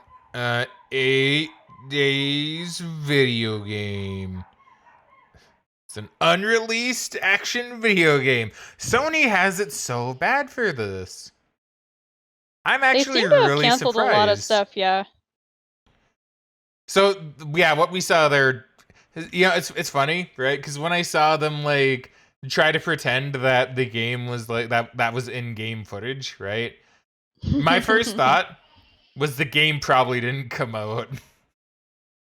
Because that seems to be kind of like a weird theme of like games like that, where if it's like where they try to have like very obviously like not in-game footage and they try to pretend like, oh, this is in-game footage. I don't know why. That usually just indicates to me that it's not really gonna it probably isn't gonna come out, right? Yeah. And apparently the Getaway 3 also got canceled. So the other one that we saw here. Oh. Jeez. At least I presume that was the Getaway 3. Man, Sony has such a bad track record for showing off games at E3 and then having them be canceled. Yeah, surprisingly. So what was the gameplay supposed to be? The game was to be set over the course of 8 days and to be set in 8 different states, which would have made it the largest game map at the time. The game would have also included a real-life clock. If the game was being played at night, it would be night in the game. The player would be able to choose between 2 characters, one good and one bad. In the bad character storyline, he attempts to get revenge on a mob syndicate. The other storyline would follow the good character, a detective searching for the same mob syndicate after he kidnapped his son. The 2 characters end up crossing paths and eventually work together.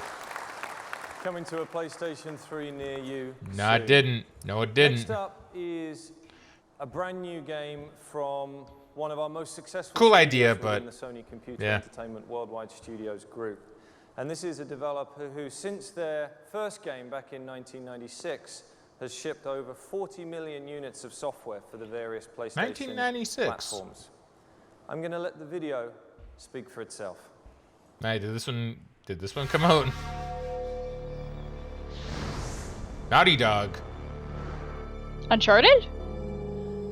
Yeah, it's gotta be Uncharted. The game that changed the course of Naughty Dog forever. Like, actually. Yeah, like, actually. Done with our cartoony games, now we're on to serious, realistic people games. Let's go. See, I remember this being a big deal when it was first revealed, because it was one of the first games that looked, like, super realistic, and one of the things, I don't know if they'll show it off here, but one of the things that they marketed was, like, how Nate's clothes would look wet when he goes in the water and stuff like that. I mean, it certainly is very cool for the time, right? Yeah, it was like unprecedented for the time for the character's model to change that way, because he would go in the water, he'd be wet, and then like after, you know, couple minutes, quote unquote, he would dry off. Mm-hmm. So like it was really cool at the time. Yeah, for sure. No, that'd be really cool.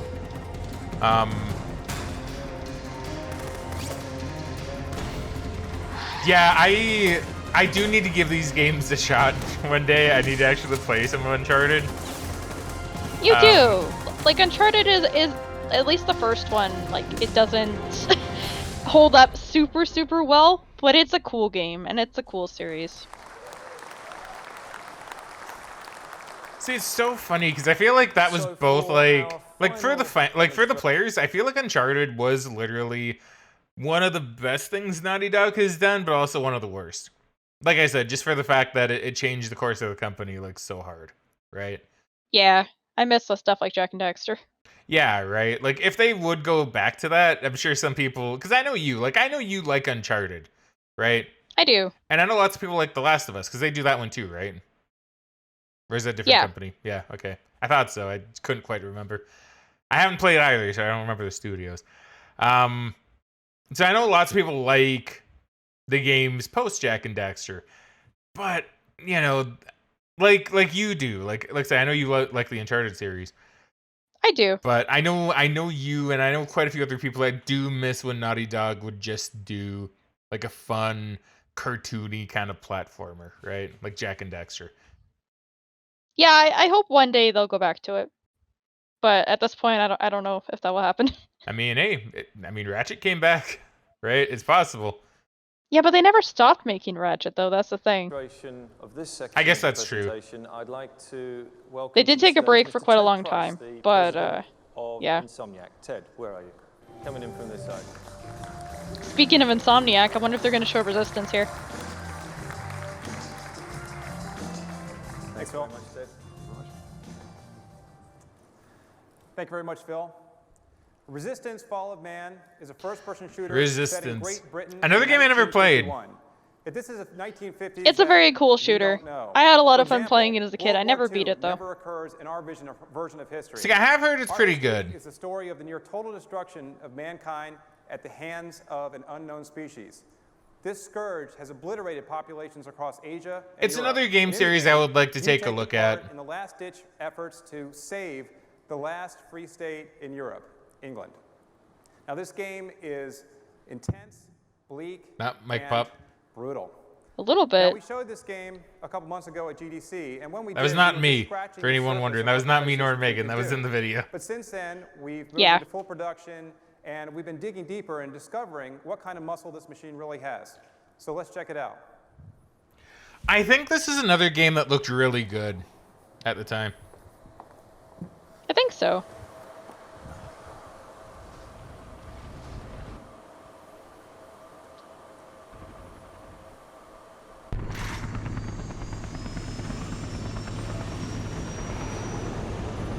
Yeah, like obviously it looks a bit more like jank compared to today's standards, like even how the dudes look. But Yeah. like, for the time, still very nice. Yeah. No, for the time it looked really good in terms of like a first-person shooter, and like a lot of the effects and stuff with the weapons was really cool. I don't know if they'll show it off in the trailer. I remember the end game being pretty cool. And the story was really cool too from what I played. Like I do want to actually go and finish the Resistance games, because I've heard 2 and 3 are also really good. Oh, I'm noticing something. Did you catch it? No? What? All right, so look at his ammo down here, right? Uh-huh. Doesn't move? Oh. Remains 50. He's got cheats on. He's got He cheats does have on. cheats on. Which means he probably also has God mode on. He probably takes no damage. Which, I mean, to be fair, I can't really shit on their here to show off the game. If they died, it'd be kind of a shame. That may be some foreshadowing for something we may see in the future, by the way. But you know, it's so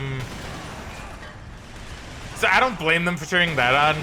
But I do like how, unless you're paying attention, they can be sneaky about it, right? Yeah. Because like he doesn't have to reload either. He doesn't have to reload once. Because his ammo ain't dropping.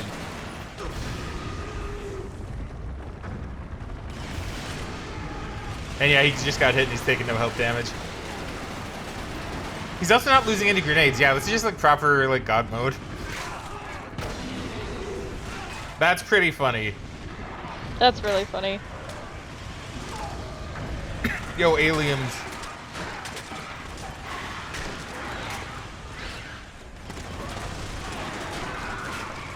And once again, just so people don't assume stuff, like I said earlier, I understand why they do it. I just find it funny, right? It's funny when you catch it out, even if you know it's just like they shouldn't be doing that.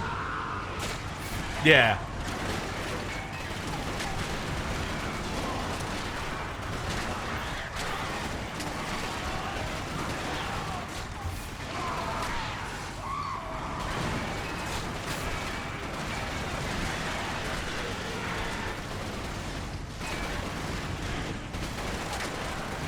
Yeah, it does look really cool, though, I gotta say. He misses. That's unfortunate. I've done this so many times in video games, right? You throw a grenade, you're moving, boop, it hits a little, like, tiny street post right in front of you, right? That's funny. That's happened to me so many times in games that it's always a feels bad man moment. It's always like, man.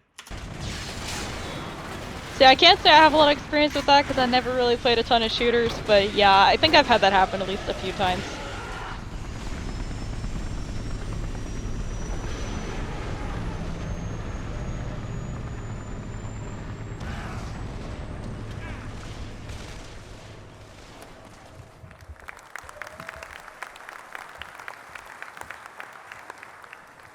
So that's just a Dean small pauses taste the of what's to game. come with Resistance Fall of Man. And keep in mind that the game also has full-featured multiplayer modes, including 32-player online competition. So over the next few months, as we get closer to launch, we'll be revealing more and more of the game. But for now, come on by the Sony booth at E3 where you can play Resistance Fall of Man. Thank you very much.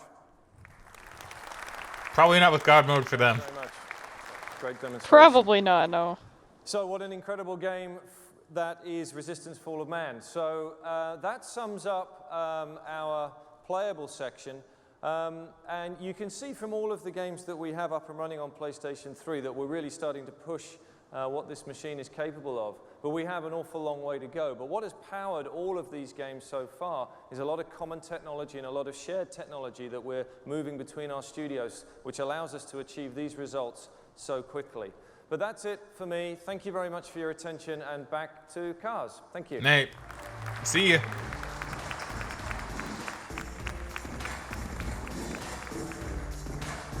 Wow. Whew. Thank you, Phil, and your team at Worldwide Studios for being here today and sharing some truly exciting and remarkable titles for the PlayStation 3. Our first-party lineup is looking pretty strong, but what about third parties? How are they making out on the PlayStation 3? Well, first, let me share with you a collection of titles under development from the third-party community at large. Okay, now what do we have here? This I'm kind of excited about. Oh my god. Is this Assassin's Creed? Man, now another... Oh, it's fake! They don't have the crossbow in the game. To be fair, I think this is directly from like the cutscene that plays when you start up the game, and it does still have the crossbow in it. It is. No, I'm just making fun of the people that got on the game for that. Because there are a lot of people going like, oh, the crossbow's not in the game, but it's in the opening movie. It's like, yeah, that was kind of a weird decision. But I respect that they removed the crossbow because they were like, it's not historically accurate. Now they don't give a fuck about that at all. But back then they cared. Yeah. Assassin's Creed. Back then they cared. I love Assassin's Creed. I've not played anything past Brotherhood. I did want to get Revelations at one point. Heard it was bad. Never played it. Never played any of the ones past that. Would now like to change that and do that and actually play them. But I love Assassin's Creed 1 and 2. 2 and Brotherhood more so, of course. Right? But Assassin's Creed 1 is certainly a solid game. I love Assassin's Creed, and like Revelations, it's kind of a funny thing for me because it's like one of the first times I bought a game at full price, and I didn't get around to playing it for about 6 months. And when I finished it, I was just very disappointed in the game, and then also kind of upset that I bought it at launch because it went down to like $30 by the time I played it. Oh. I see. So it was one of my first times of like doing FOMO and kind of regretting it because I didn't play the game on time. Oh, Megan, how unfortunate. You didn't like Assassin's Creed? Well, Assassin's Creed Revelations. Oh, Revelations. Oh, that one. Okay, yeah. Sorry, I guess I didn't hear that bit. Well, no, it's okay. I just was really into the series. I was really hyped for it. I bought it at launch, and then I don't know if it was because Skyrim came out or what. I didn't play it on launch, and then I played it later, and I'm like, oh, it's already so much cheaper, and this game is kind of not good. Yeah, that would be pain for sure. Yeah, back when money was pretty hard to come by, I was like, oh no. Yeah, I love Assassin's Creed. I don't know. Well, like I say, I can only say that for the first 3 games. So we got Gundam now, apparently. I don't know which Gundam this would be. Yeah, I'm not too sure.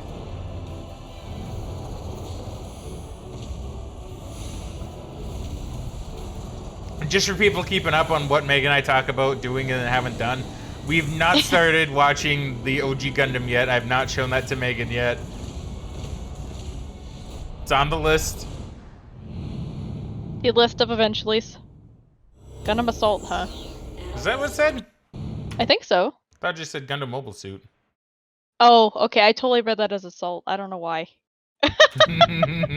Probably because there is a game called Gundam Assault, I'm pretty sure. Maybe.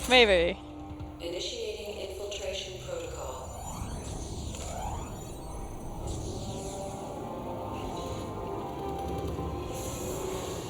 transfer complete. I don't know this one. Yeah, I don't recognize it. Launching user interface.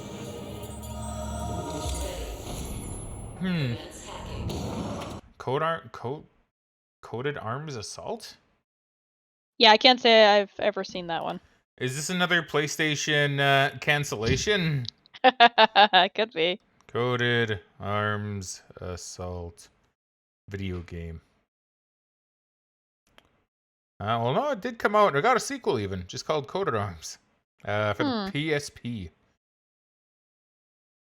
That's kind of weird that the sequel would be on the PSP.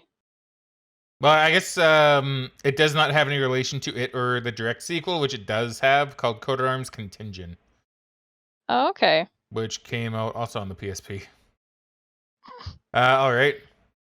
Wait. Oh, wait. What? Wait. Oh, wait. Okay, no, wait. I see. I got confused. I read this a bit wrong. So there's a game called Coded Arms on the PSP, right? Oh, okay. They were going to make one for the PS3, but that one was canceled. And instead it got a sequel on the PSP called Coded Arms Contingent. So this game was actually canceled. Okay. All right, so it is indeed another canceled Sony game. I feel so bad. I feel like I'm kind of calling Sony out on this. Because they, throughout the past couple E3s, at least like since the last one, yeah, they've really shown off a lot of canceled games at E3. Yeah, they have shown off a lot of games that have been canceled, kind of surprisingly. Yeah, right? Like, it's so weird, because these are the games that they surely believe in if they're going to show them off at E3, right? Like, on the big stage. These must have been ones that were all canceled pretty late. Yeah. So that's interesting. Okay, so this one was canceled. This is technically another Sony L. I'm shocked. Honestly, Sony might even lose this year's E3 with how many games they're having canceled. They might. They might. See, from my knowledge, I already think I have a general like placement for conferences. I'm not gonna say for sure, right? But I do have a very distinct memory of this year. Ridge Racer 7. Ridge Racer. I don't know which one this is. Is this like a Band of Brothers? Not Band of Brothers. The Brothers in Arms. It might be. Oh my God, Hell's Highway. Oh, well, Hell's Highway did actually come out, which was it bad? I don't think so. Wait, is it the same Hell's Highway I'm thinking of? Wait, hold on. Wait a minute. Wait a minute. Wait a minute. I'm starting to get a memory that I'm thinking of the wrong Brothers in Arms game. Hell's Highway. Oh no, that one did actually come out.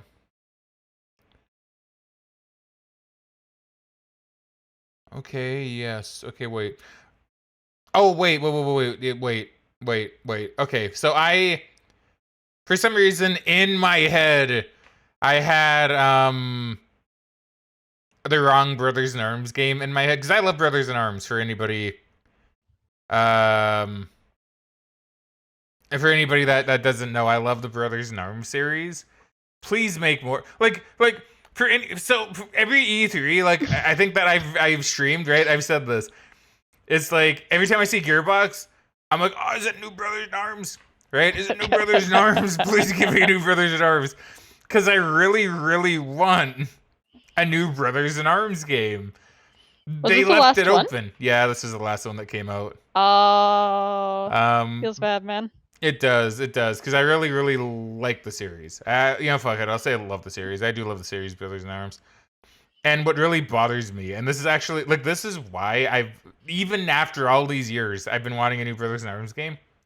They literally end this game, Hell's Highway, on a sequel hook. Right? Oh, no. Where, like, they hint at something that's gonna come. And I remember playing the end of the game, and I'm like, oh my God, they must mean this battle that's coming up. I know, they must, because I know they go there in real life. Therefore, it's gonna be cool and shit. And then it never happens. And I'm like, oh, all right. Been years. I'm still, see, you can tell how much hope I've been holding out, considering this is almost 20 years old. Like, this game is almost 20-something years old. And even now I see Gearbox, and I'm like, a sequel to Hell's Highway, please? It's never gonna happen. It's never gonna happen. But I hold out hope, you know? Yeah, that's fair.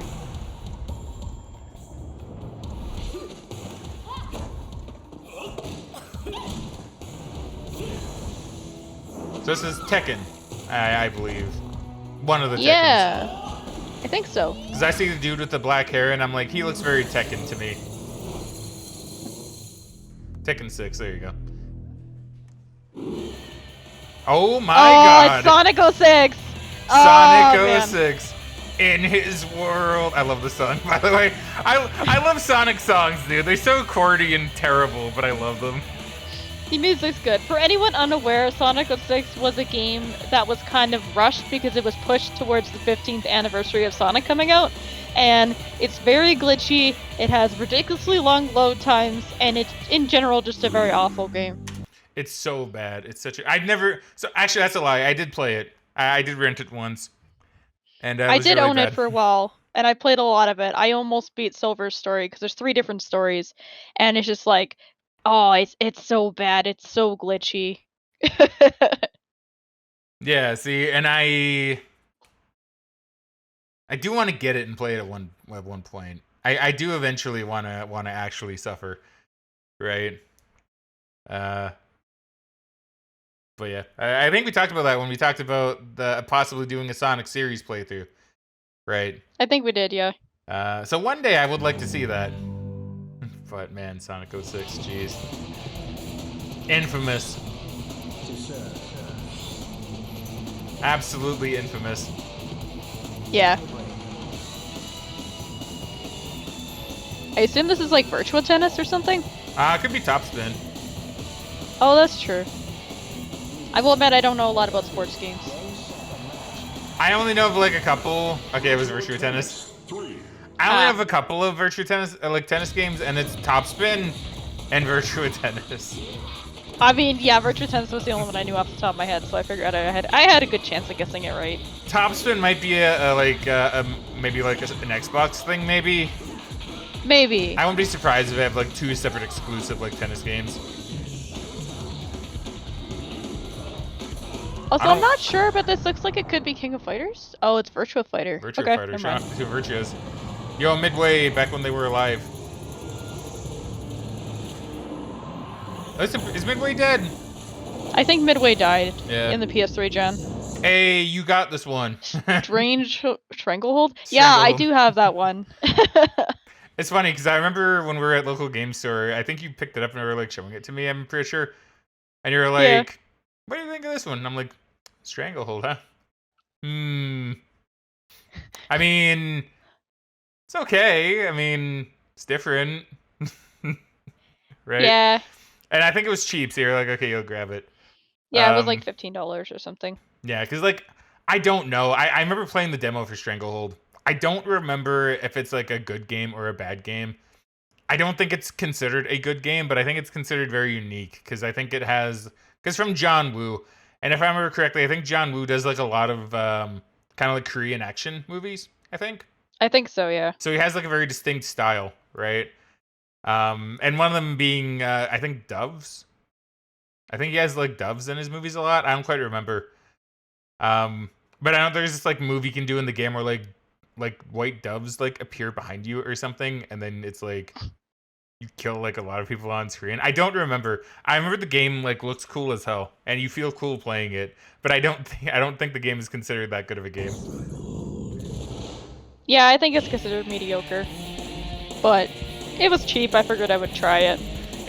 I'm sure it's a fun game to play, right? Furious combat. Cunning strategy. Drivers risk their lives. And a struggle for victory. I don't know, is this a Wipeout game? It might be Wipeout. And everlasting glory. Oh, Fatal Inertia? Fatal Inertia. See, I've never heard of that one. What's Fatal Inertia? Okay, every time I haven't heard of a game, I need to look it up.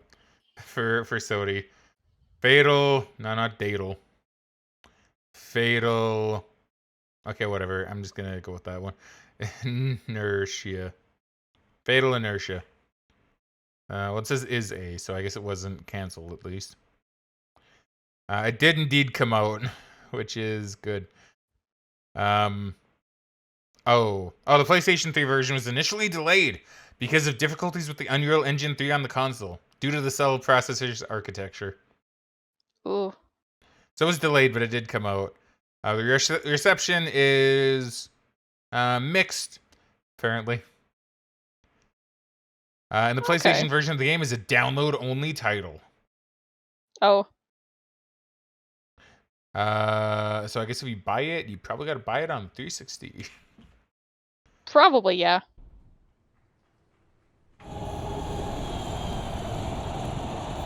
Is this, I assume this is Kenshin? Dynasty Warriors? Is it like... it might be Kessen. Oh, Kessen, yeah. But it looks like medieval Kessen. Because that looked very Joan of Arc to me, and these look like very medieval dudes. Yeah. Bladestorm. Bladestorm. The 100 Years War. Bladestorm. I get the feeling this one might not have come out. I don't know. Bladestorm 100 Years War. It did actually come out. Oh, okay. I just am surprised I've never seen it. Maybe it's a kind of rare game. I mean, it came out on PS3, 360, and PS4 and Xbox One, funnily enough. Oh. So, it had the initial wave that came out in 2007, and then I guess they updated it for, I guess, 2015 consoles. Interesting. Yeah. Mixed reviews, apparently. I'm trying to think if I played this one. Yeah, just like Kessen. So, yeah, it has the general feel of Kessen, I guess. Okay, yeah, let's Joan of Arc. Whoa. Just like the Kessen and Muso series from Koei, certain liberties are taken from the original history. For example, unlike what happened in real life, it is possible to save Joan of Arc from being burned at the stake. The Nightmare Edition features creatures like dragons and goblins in an alternate story. Okay, that's kind of fun. See, this one might be fun to get, to be fair. It'd be different. It would be.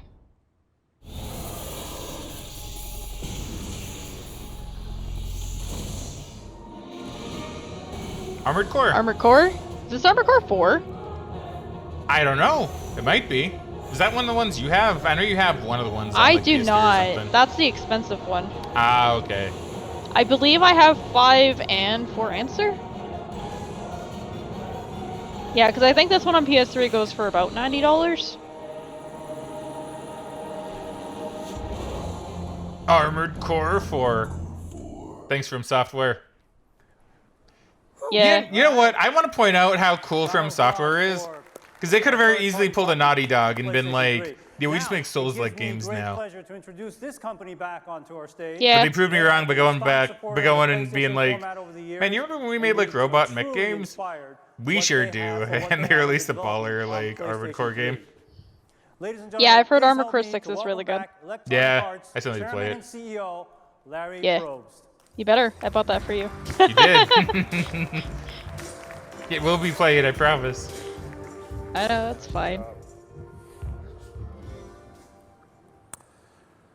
Thanks, Kaz, and a special thanks to Kutaragi-san and our colleagues at Sony Computer Entertainment. The special partnership between EA and Sony has never been stronger. It's a relationship built on trust, cooperation, and 2 generations of success. Today at EA, more than 1,000 people are exploring, experimenting, and developing games for the PlayStation 3. It's challenging, it's exhilarating, and the results, what they're creating for the PlayStation 3, is inspiring. This afternoon, we want to show you 2 brief demos. These are works in progress, an early look at some of the technology and innovation that will power EA Sports on the PlayStation 3. Let's start with the executive producer of NBA Live from EA Canada. Here's Kevin Wilkinson. Hey, Kevin Wilkinson. I don't really care about any of your sports games, but I appreciate that you're here. The entire NBA team is excited about the early work on PlayStation 3. Let me start with a side-by-side comparison of last generation and next generation. PlayStation 2 versus PlayStation 3. Sports are about anticipation, intelligence, interacting with the ball or a teammate or both. Making decisions. Okay, that character looks very confused. A little bit. Take a look at the PlayStation 2. Man, he does not care.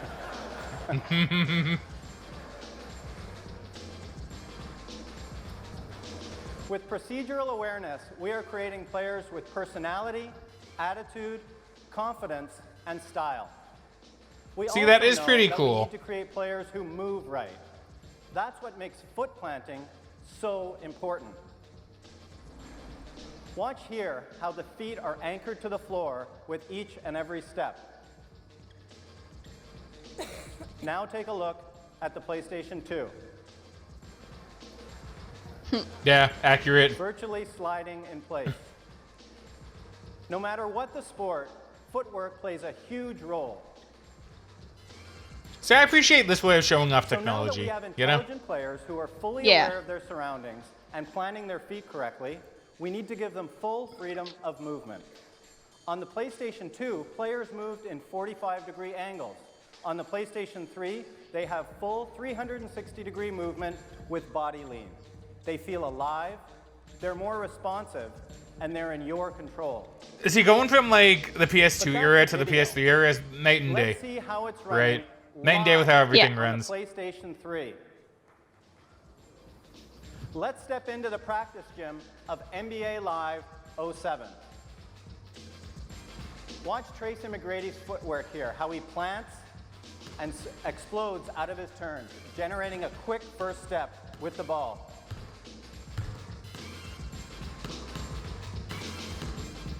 All right, let's see these guys in action. We've got Dwayne Wade from the Miami Heat and Tracy McGrady Whoa, sunk it. of the Houston Rockets. Oh, a nice Money. fadeaway by Tracy. Dwayne showing his stuff. It's good. Sorry, Matt. Do you mind if we pause? I do not. Okay, these guys. Right. Okay. Okay, Megan's back. So I guess we'll continue the video. These are good. All right, guys. We're just about out of time. Let's say the best dunk wins. Best dunk, huh? Oh, nice dunk. That one was okay. Was okay. This is not a video you are watching here, folks. This is running live on the PlayStation 3. Very nice. So there it is. NBA Live bringing athletes to life on the PlayStation 3, where players look right, move right, and feel right. Pretty solid. Yeah, it looks good. Next up, thank you. Next up is my colleague, George Borshakov. George is a computer graphics supervisor in our worldwide visualization group, where they do a lot of the early work on PlayStation 3. George also won an Academy Award for his pioneering technical work in film. George? Nope. 2 minutes of Tigerwood's presentation is missing likely because whoever was recording this had to swap videotapes. Oh. Update the video if we find it. Okay, well thank you, No Clip. Look for Tiger and playable UCAP on the PlayStation 3. That's good. Unfortunately, sometimes that'll happen. So as you can tell, this demo wasn't a movie. This was Tiger running in real time live on the PlayStation 3. To be fair, if all we did was miss like a Tiger Woods thing, that's fine. Yeah, that doesn't matter too much, at least not to me. Like, I'm sure it's still impressive technology, but, you know. Thanks, guys. Those are just two Would rather miss that games than in something development else, you know what I mean? PlayStation 3. Yeah. In the weeks and I months totally agree. following the launch, EA intends to support the PlayStation 3 with more than 10 titles, including Fight Night 3 from EA Chicago, Need for Speed from EA Canada, Medal of Honor Airborne from EA Los Angeles, a brand new game from EA Montreal called Army of Two, and of course, good Army of Two. Studio in Orlando, Madden NFL 07. I want to invite everyone to that one I do want to play with you sometime. And play an early build of Madden on the PS3. We're convinced this title will be one of the must-have games on the PlayStation 3. Kuragi-san, thank you for your leadership and vision. You can count on EA's support every step of the way. Thanks.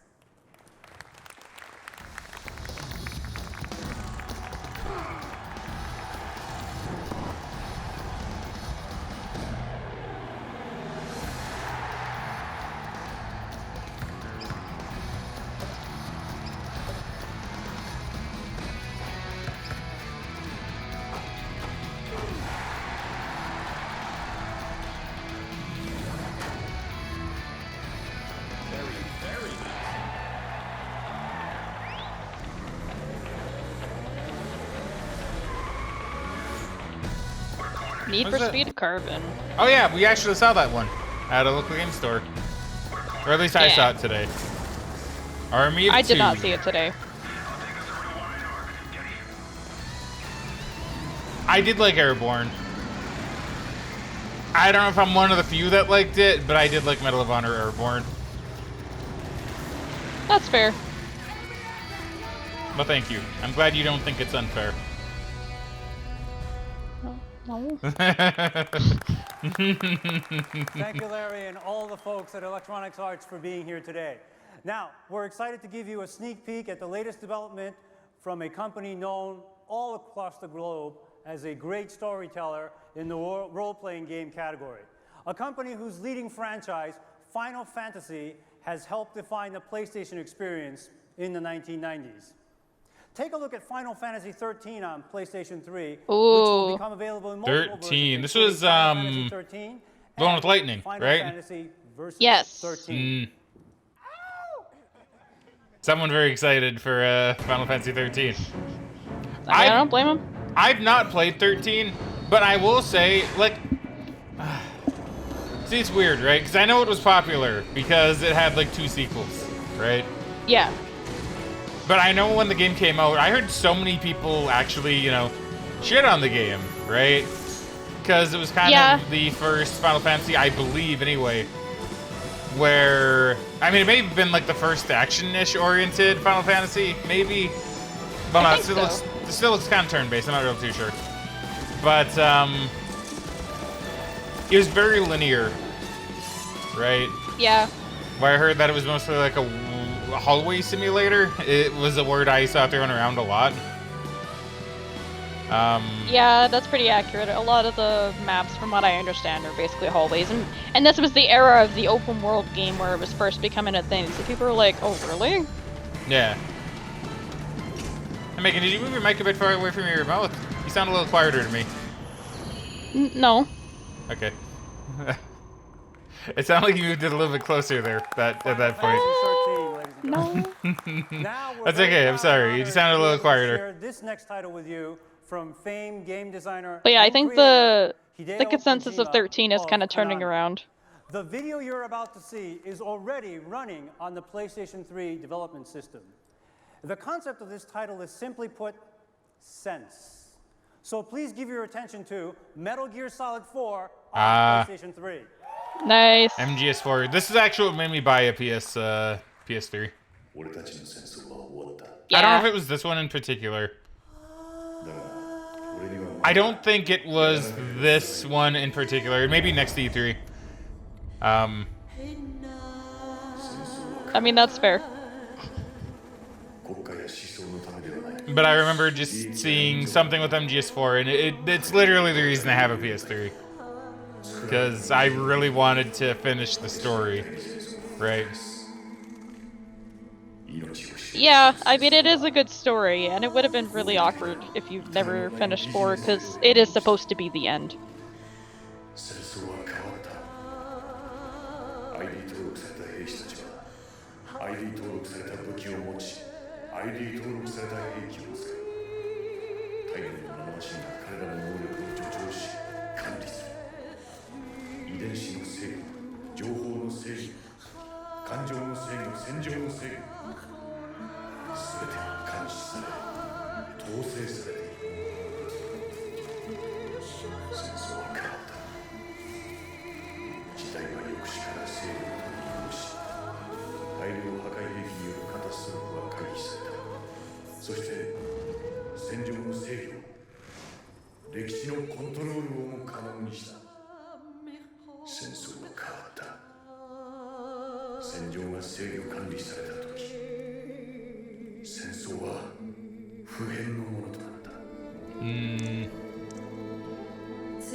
Yeah, so I guess this is when they start to show off that some of the old characters are actually coming back, which is really cool at the time.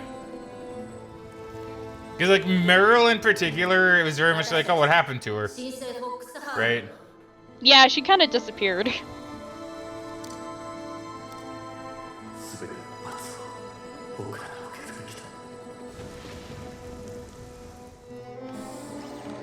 Mid Raiden as well, when they made him cool. Yeah. Yeah. Raiden's pretty cool, okay. Yeah. What? Yeah.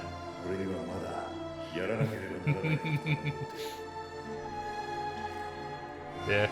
I teased a smidge. Okay, this may have been it, actually. This may have been the thing. I don't quite remember.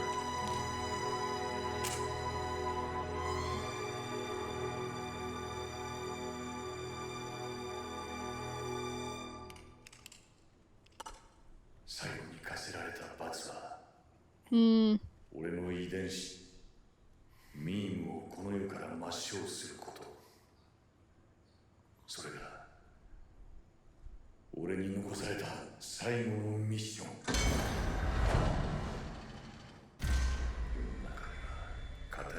Okay, it may have been the C3 that did convince me to get a PS3, because I was very much like, I'm okay not getting it.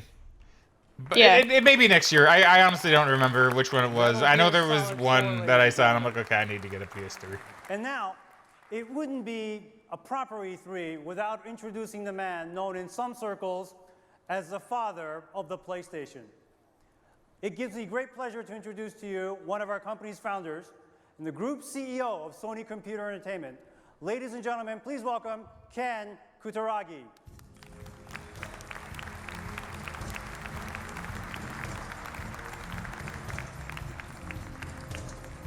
Hi everyone, thank you for joining us today. So have you enjoyed our latest progress on PlayStation 3 title? Yeah. Great. Same as you, I'm really excited to see so many great titles that are under development for PlayStation 3. Of course, PlayStation 3 is powered by the world's most powerful processor as cell with RSX.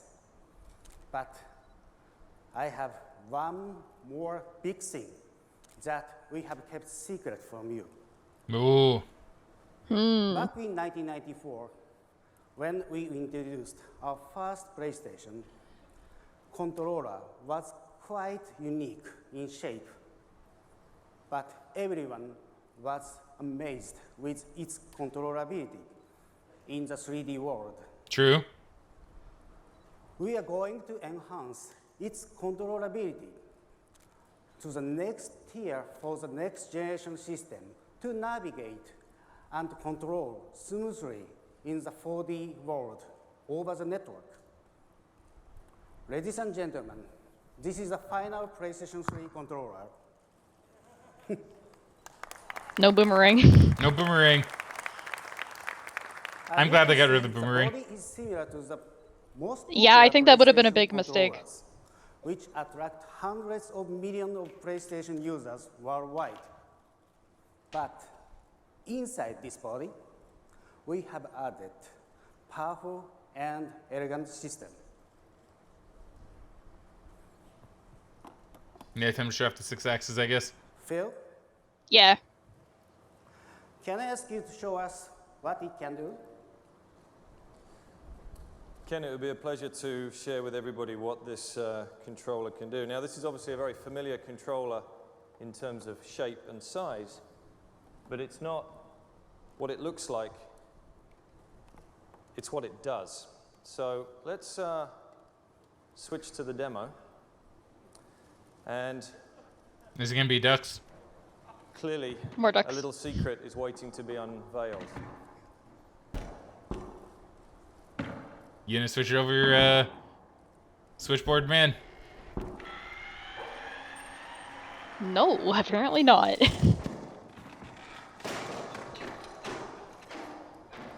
Now, I want you to watch this very, very carefully.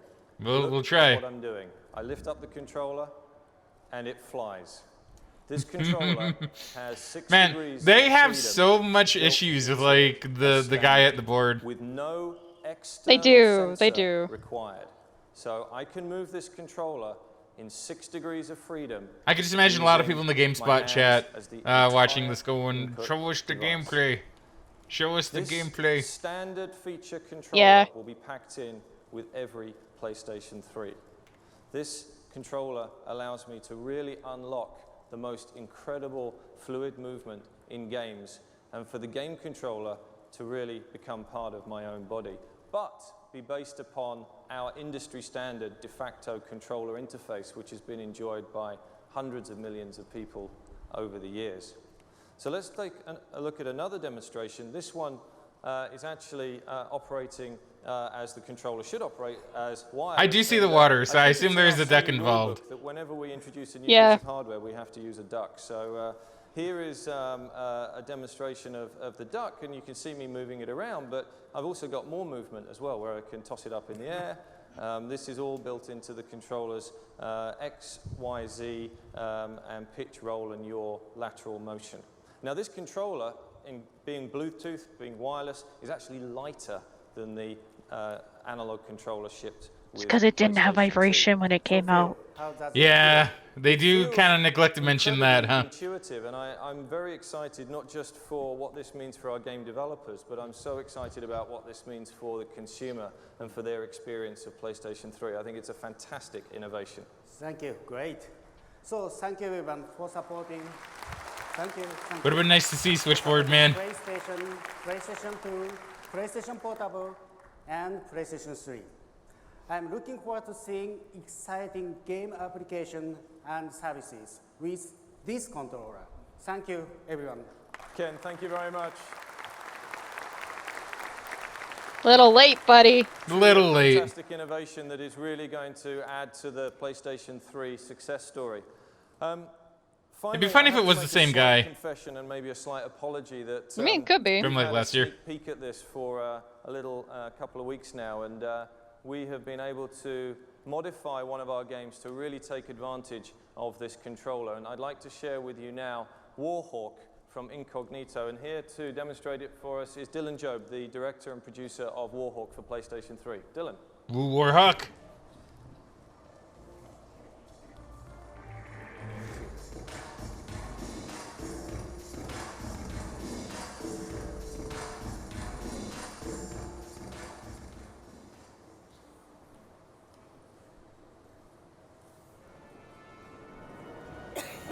Six-axis is pretty innovative, I will say. It is really cool. I will say I don't remember playing Warhawk with 6-axis. I assume it was an optional thing, but I mean, probably. But yeah, like it is a cool technology. It works really well. Oh, okay, nice. Gotta show the controller movement. Yeah.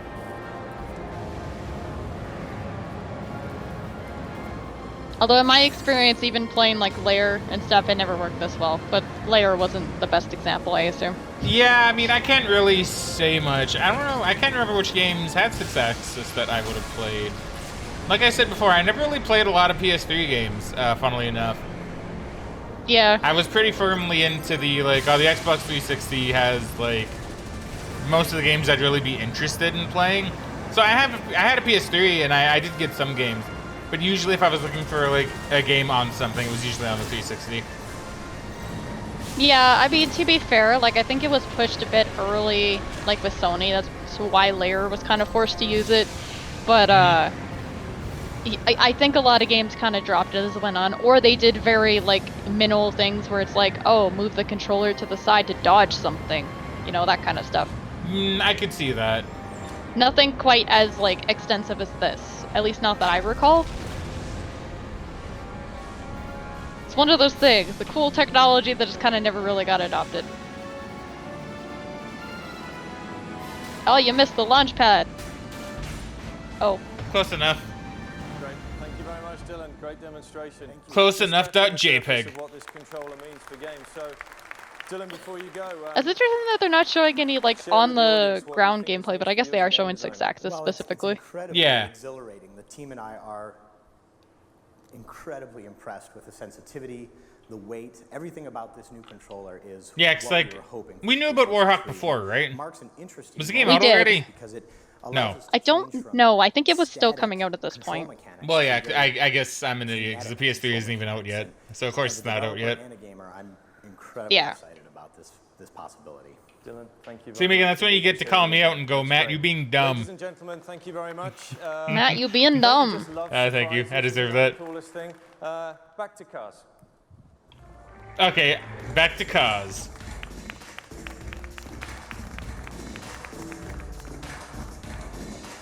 Thank you, Ken. Thank you, Phil. So we have given you a glimpse into the world of PlayStation 3, a world that lives in high definition and transcends imagination. We have shown you that PlayStation 3 is the most advanced computer entertainment system in the world, designed for games as well as to manage a myriad of entertainment content and network services.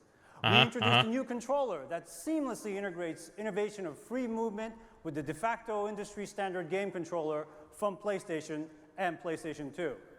And before we close our presentation for today, I did want to share with you some information that may be of interest to at least some of you. Today, we're pleased to announce the global PlayStation 3 launch details. Ooh. We will make PlayStation 3 available via a 2 configuration plan, one with a 60 gigabyte hard drive disk and the other with a 20 gigabyte hard drive. PlayStation 3 20 gig will would ship in Japan not even fit a game anymore. 11th, 2006. Yeah.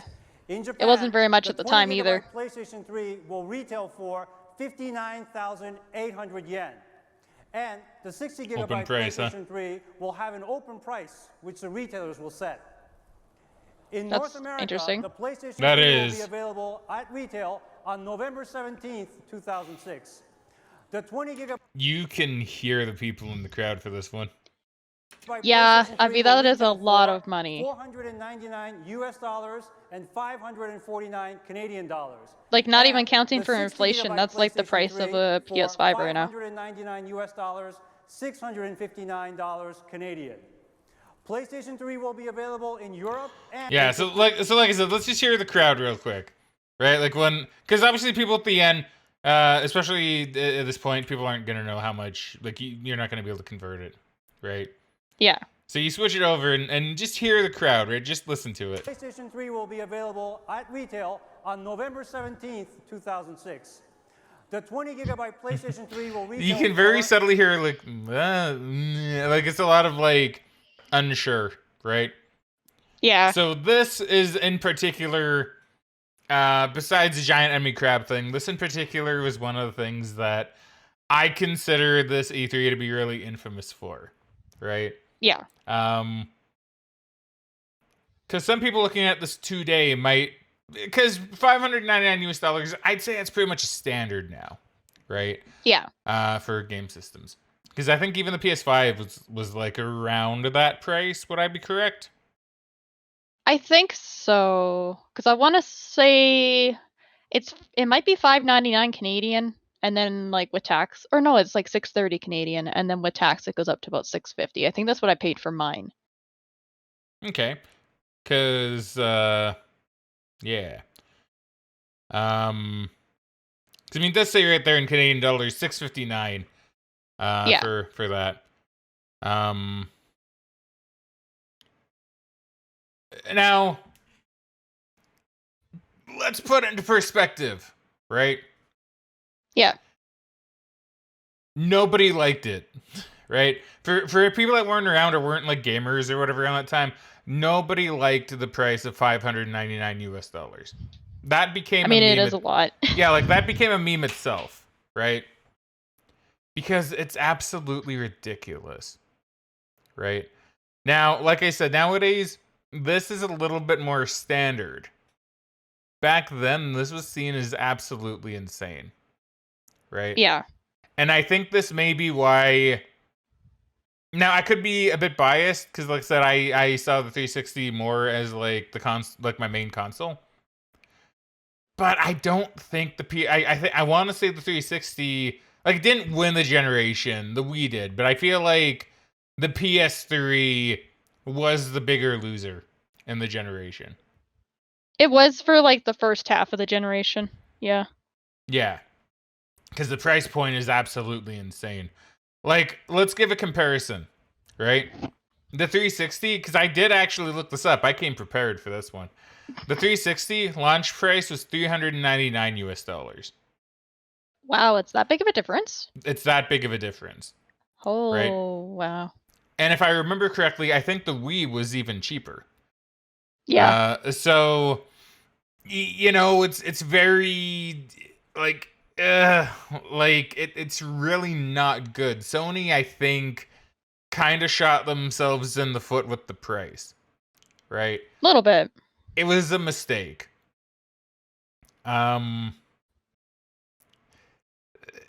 But that became like the base meme, and I remember when this was announced, just everybody I knew, everybody on the forums, like, we're just going like, holy shit, $599 US. That's way too much money. Yeah. And it is. And it was, right? Absolutely insane. Such a big mistake. I don't even know why it was that pricey. Did they, like, I know they talk a lot about the technology for the PlayStation. Maybe that's how they're just trying to justify the price. But, very, very gross, right? Like, really not that great.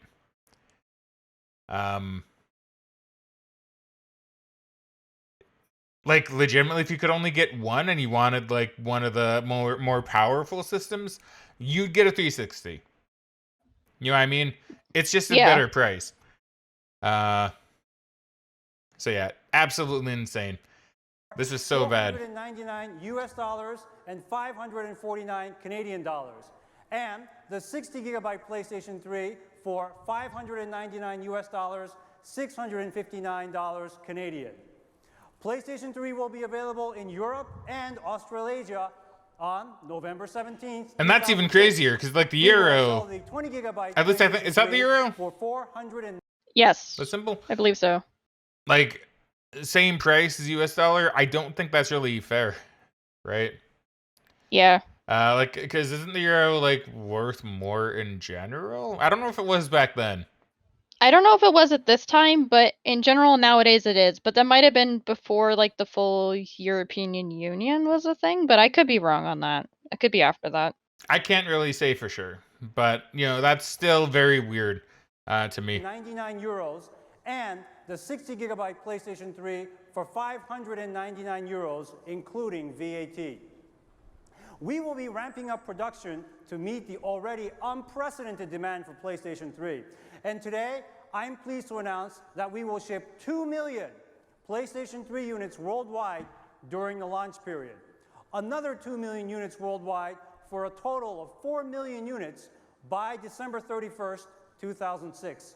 And finally, another 2 million. Yeah, on the PS2 launch price, also for during the comparison, was first quarter $299. for a cumulative of 6 million units. Right. By the end of our Once again, fiscal inflation year, and all that, but that's still like pretty cheap. 2007. The production ramp up on PlayStation 3 doubles the output of PlayStation 2 in the same time period. The best news is that we have the brightest the industry has to offer in joining us on this journey. Atlas. You have already seen great content from Electronic Arts, It is Konami, the Square Enix, and in the presentation, but companies like Namco Bandai Games, Ubisoft, Activision, Capcom, Koei, THQ, Take-Two, Rockstar Games, Sega of Japan, Sega of America, Pandemic Studios, and many others.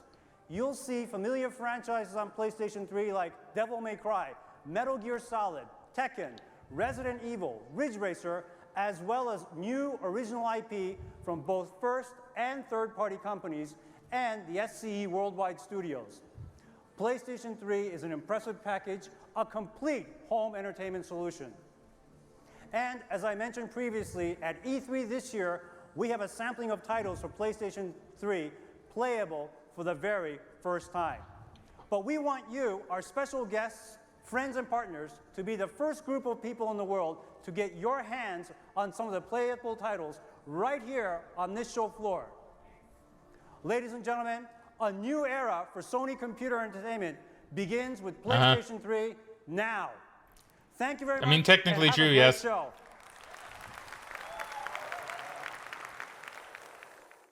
All right, Megan. So what did you think of Sony's press conference? Overall, I thought it was a good conference. They showed a lot of very interesting games. As we know with the power of hindsight, there was quite a lot of them that were canceled. So, like, I feel like when we do our evaluation, I do get to take at least a few points off for that. Mhm. But overall, very good conference. Very interesting. And they showed off a lot of cool stuff. The PS3 was a very expensive console for the time. Yes. So, like, that is a bit of a turnoff. But everything else I think was really good. So I will just say that like this E3 has been labeled as disastrous for Sony. Okay. But I think that's taken into account just because like like showing off like like Eye of Judgment, right? They didn't really show much. It's a cool technology. They didn't really show much of Eye of Judgment. The PS3's price is absolutely ludicrous. Now this is me talking from an at the time kind of mindset, right? Yeah. The price is ludicrous, absolutely insane. And what was the other point? Some of the presentations were just kind of like awkward, right? Like the Ridge Racer thing, that was a little bit awkward. It was Ox, as we'd say back in the day, right? And then the whole like Genji 2, I mean that made a whole meme with just how kind of like funny and kind of like awkward that even was, right? I mean, yeah, that's pretty funny. So, like, I wouldn't label it as disastrous. It was certainly a better E3 than last year for Sony. It was a better conference for Sony than last year. But at the same time, like, I can't understand why this is considered, like, at least, especially compared to the other two. Like, I haven't seen the other two, obviously, since 2006, right? Yeah. But I get the feeling they're probably going to be a bit better than this. At the very least, they're going to show off a lot, like, better stuff, really. I'm trying to think why else it was considered disastrous. Let me actually go to... Let me just go to... Let me go to this website. Because I know...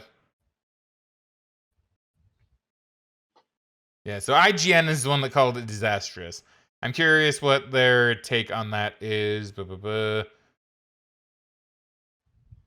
Yeah, because of how Sony positioned the upcoming PlayStation 3 at the time, as well as the various memes that cropped up surrounding it.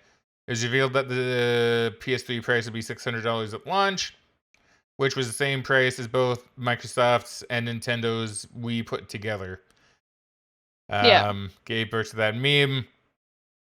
Showing off Ridge Racer on the PSP, doing the Ridge Racer as the camera awkwardly shook while zooming in on his gameplay.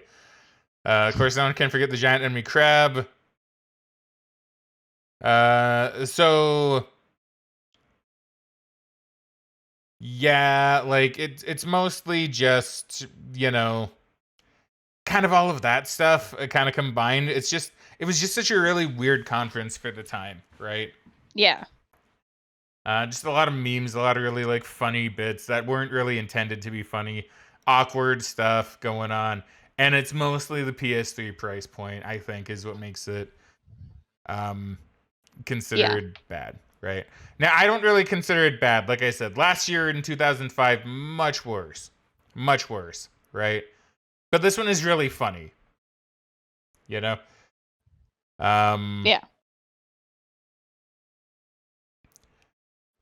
So I agree with you for the most part that it was a overall pretty good conference, especially in hindsight. Still funny that, some of the games that they showed off once again ended up being canceled. An odd amount would end up being canceled. But yeah, like not bad. Just really funny.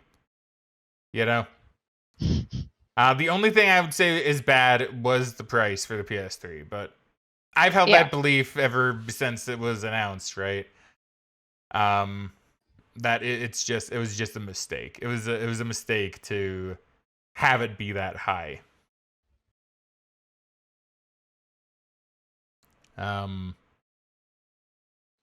yeah. So overall, you think it was a good conference? Yeah. Yeah, because of like the games they showed off and stuff. Yeah, no, I thought there was a lot of good games that they showed off, even if a lot of them got canceled. Yeah. But I think that may be part of the other thing too, is like, once again, with 8 days, for example, how it was just such a phony looking showing for it, right? It's like, yo, here's like totally real gameplay, Yeah. Which I think even at the time, nobody really bought, right? Because like now I've thought about it, I do remember some people talking about 8 days and just going like, yeah, it looks like so phony and so fake. It doesn't even look that good. Right? So yeah. So a good conference, but certainly had its bad moments. Mostly funny. Yeah. So I guess we'll see how Microsoft and Nintendo compare, right? And Nintendo will be next. But Microsoft will be soon after that one. Nintendo should be a fun one. Yeah. I'm actually kind of looking forward to Nintendo's as well, to be honest. For other reasons, which Megan may not remember, but she also may. Okay, she does not. So this is great. This is the best thing about having very specific memories, right? Where I can go, I remember this conference from 2006. Right? And going like, I know all the funny stuff and awesome things that may be happening. Anyway, I guess that's it. So far, Sony's pretty okay. Pretty okay. Right?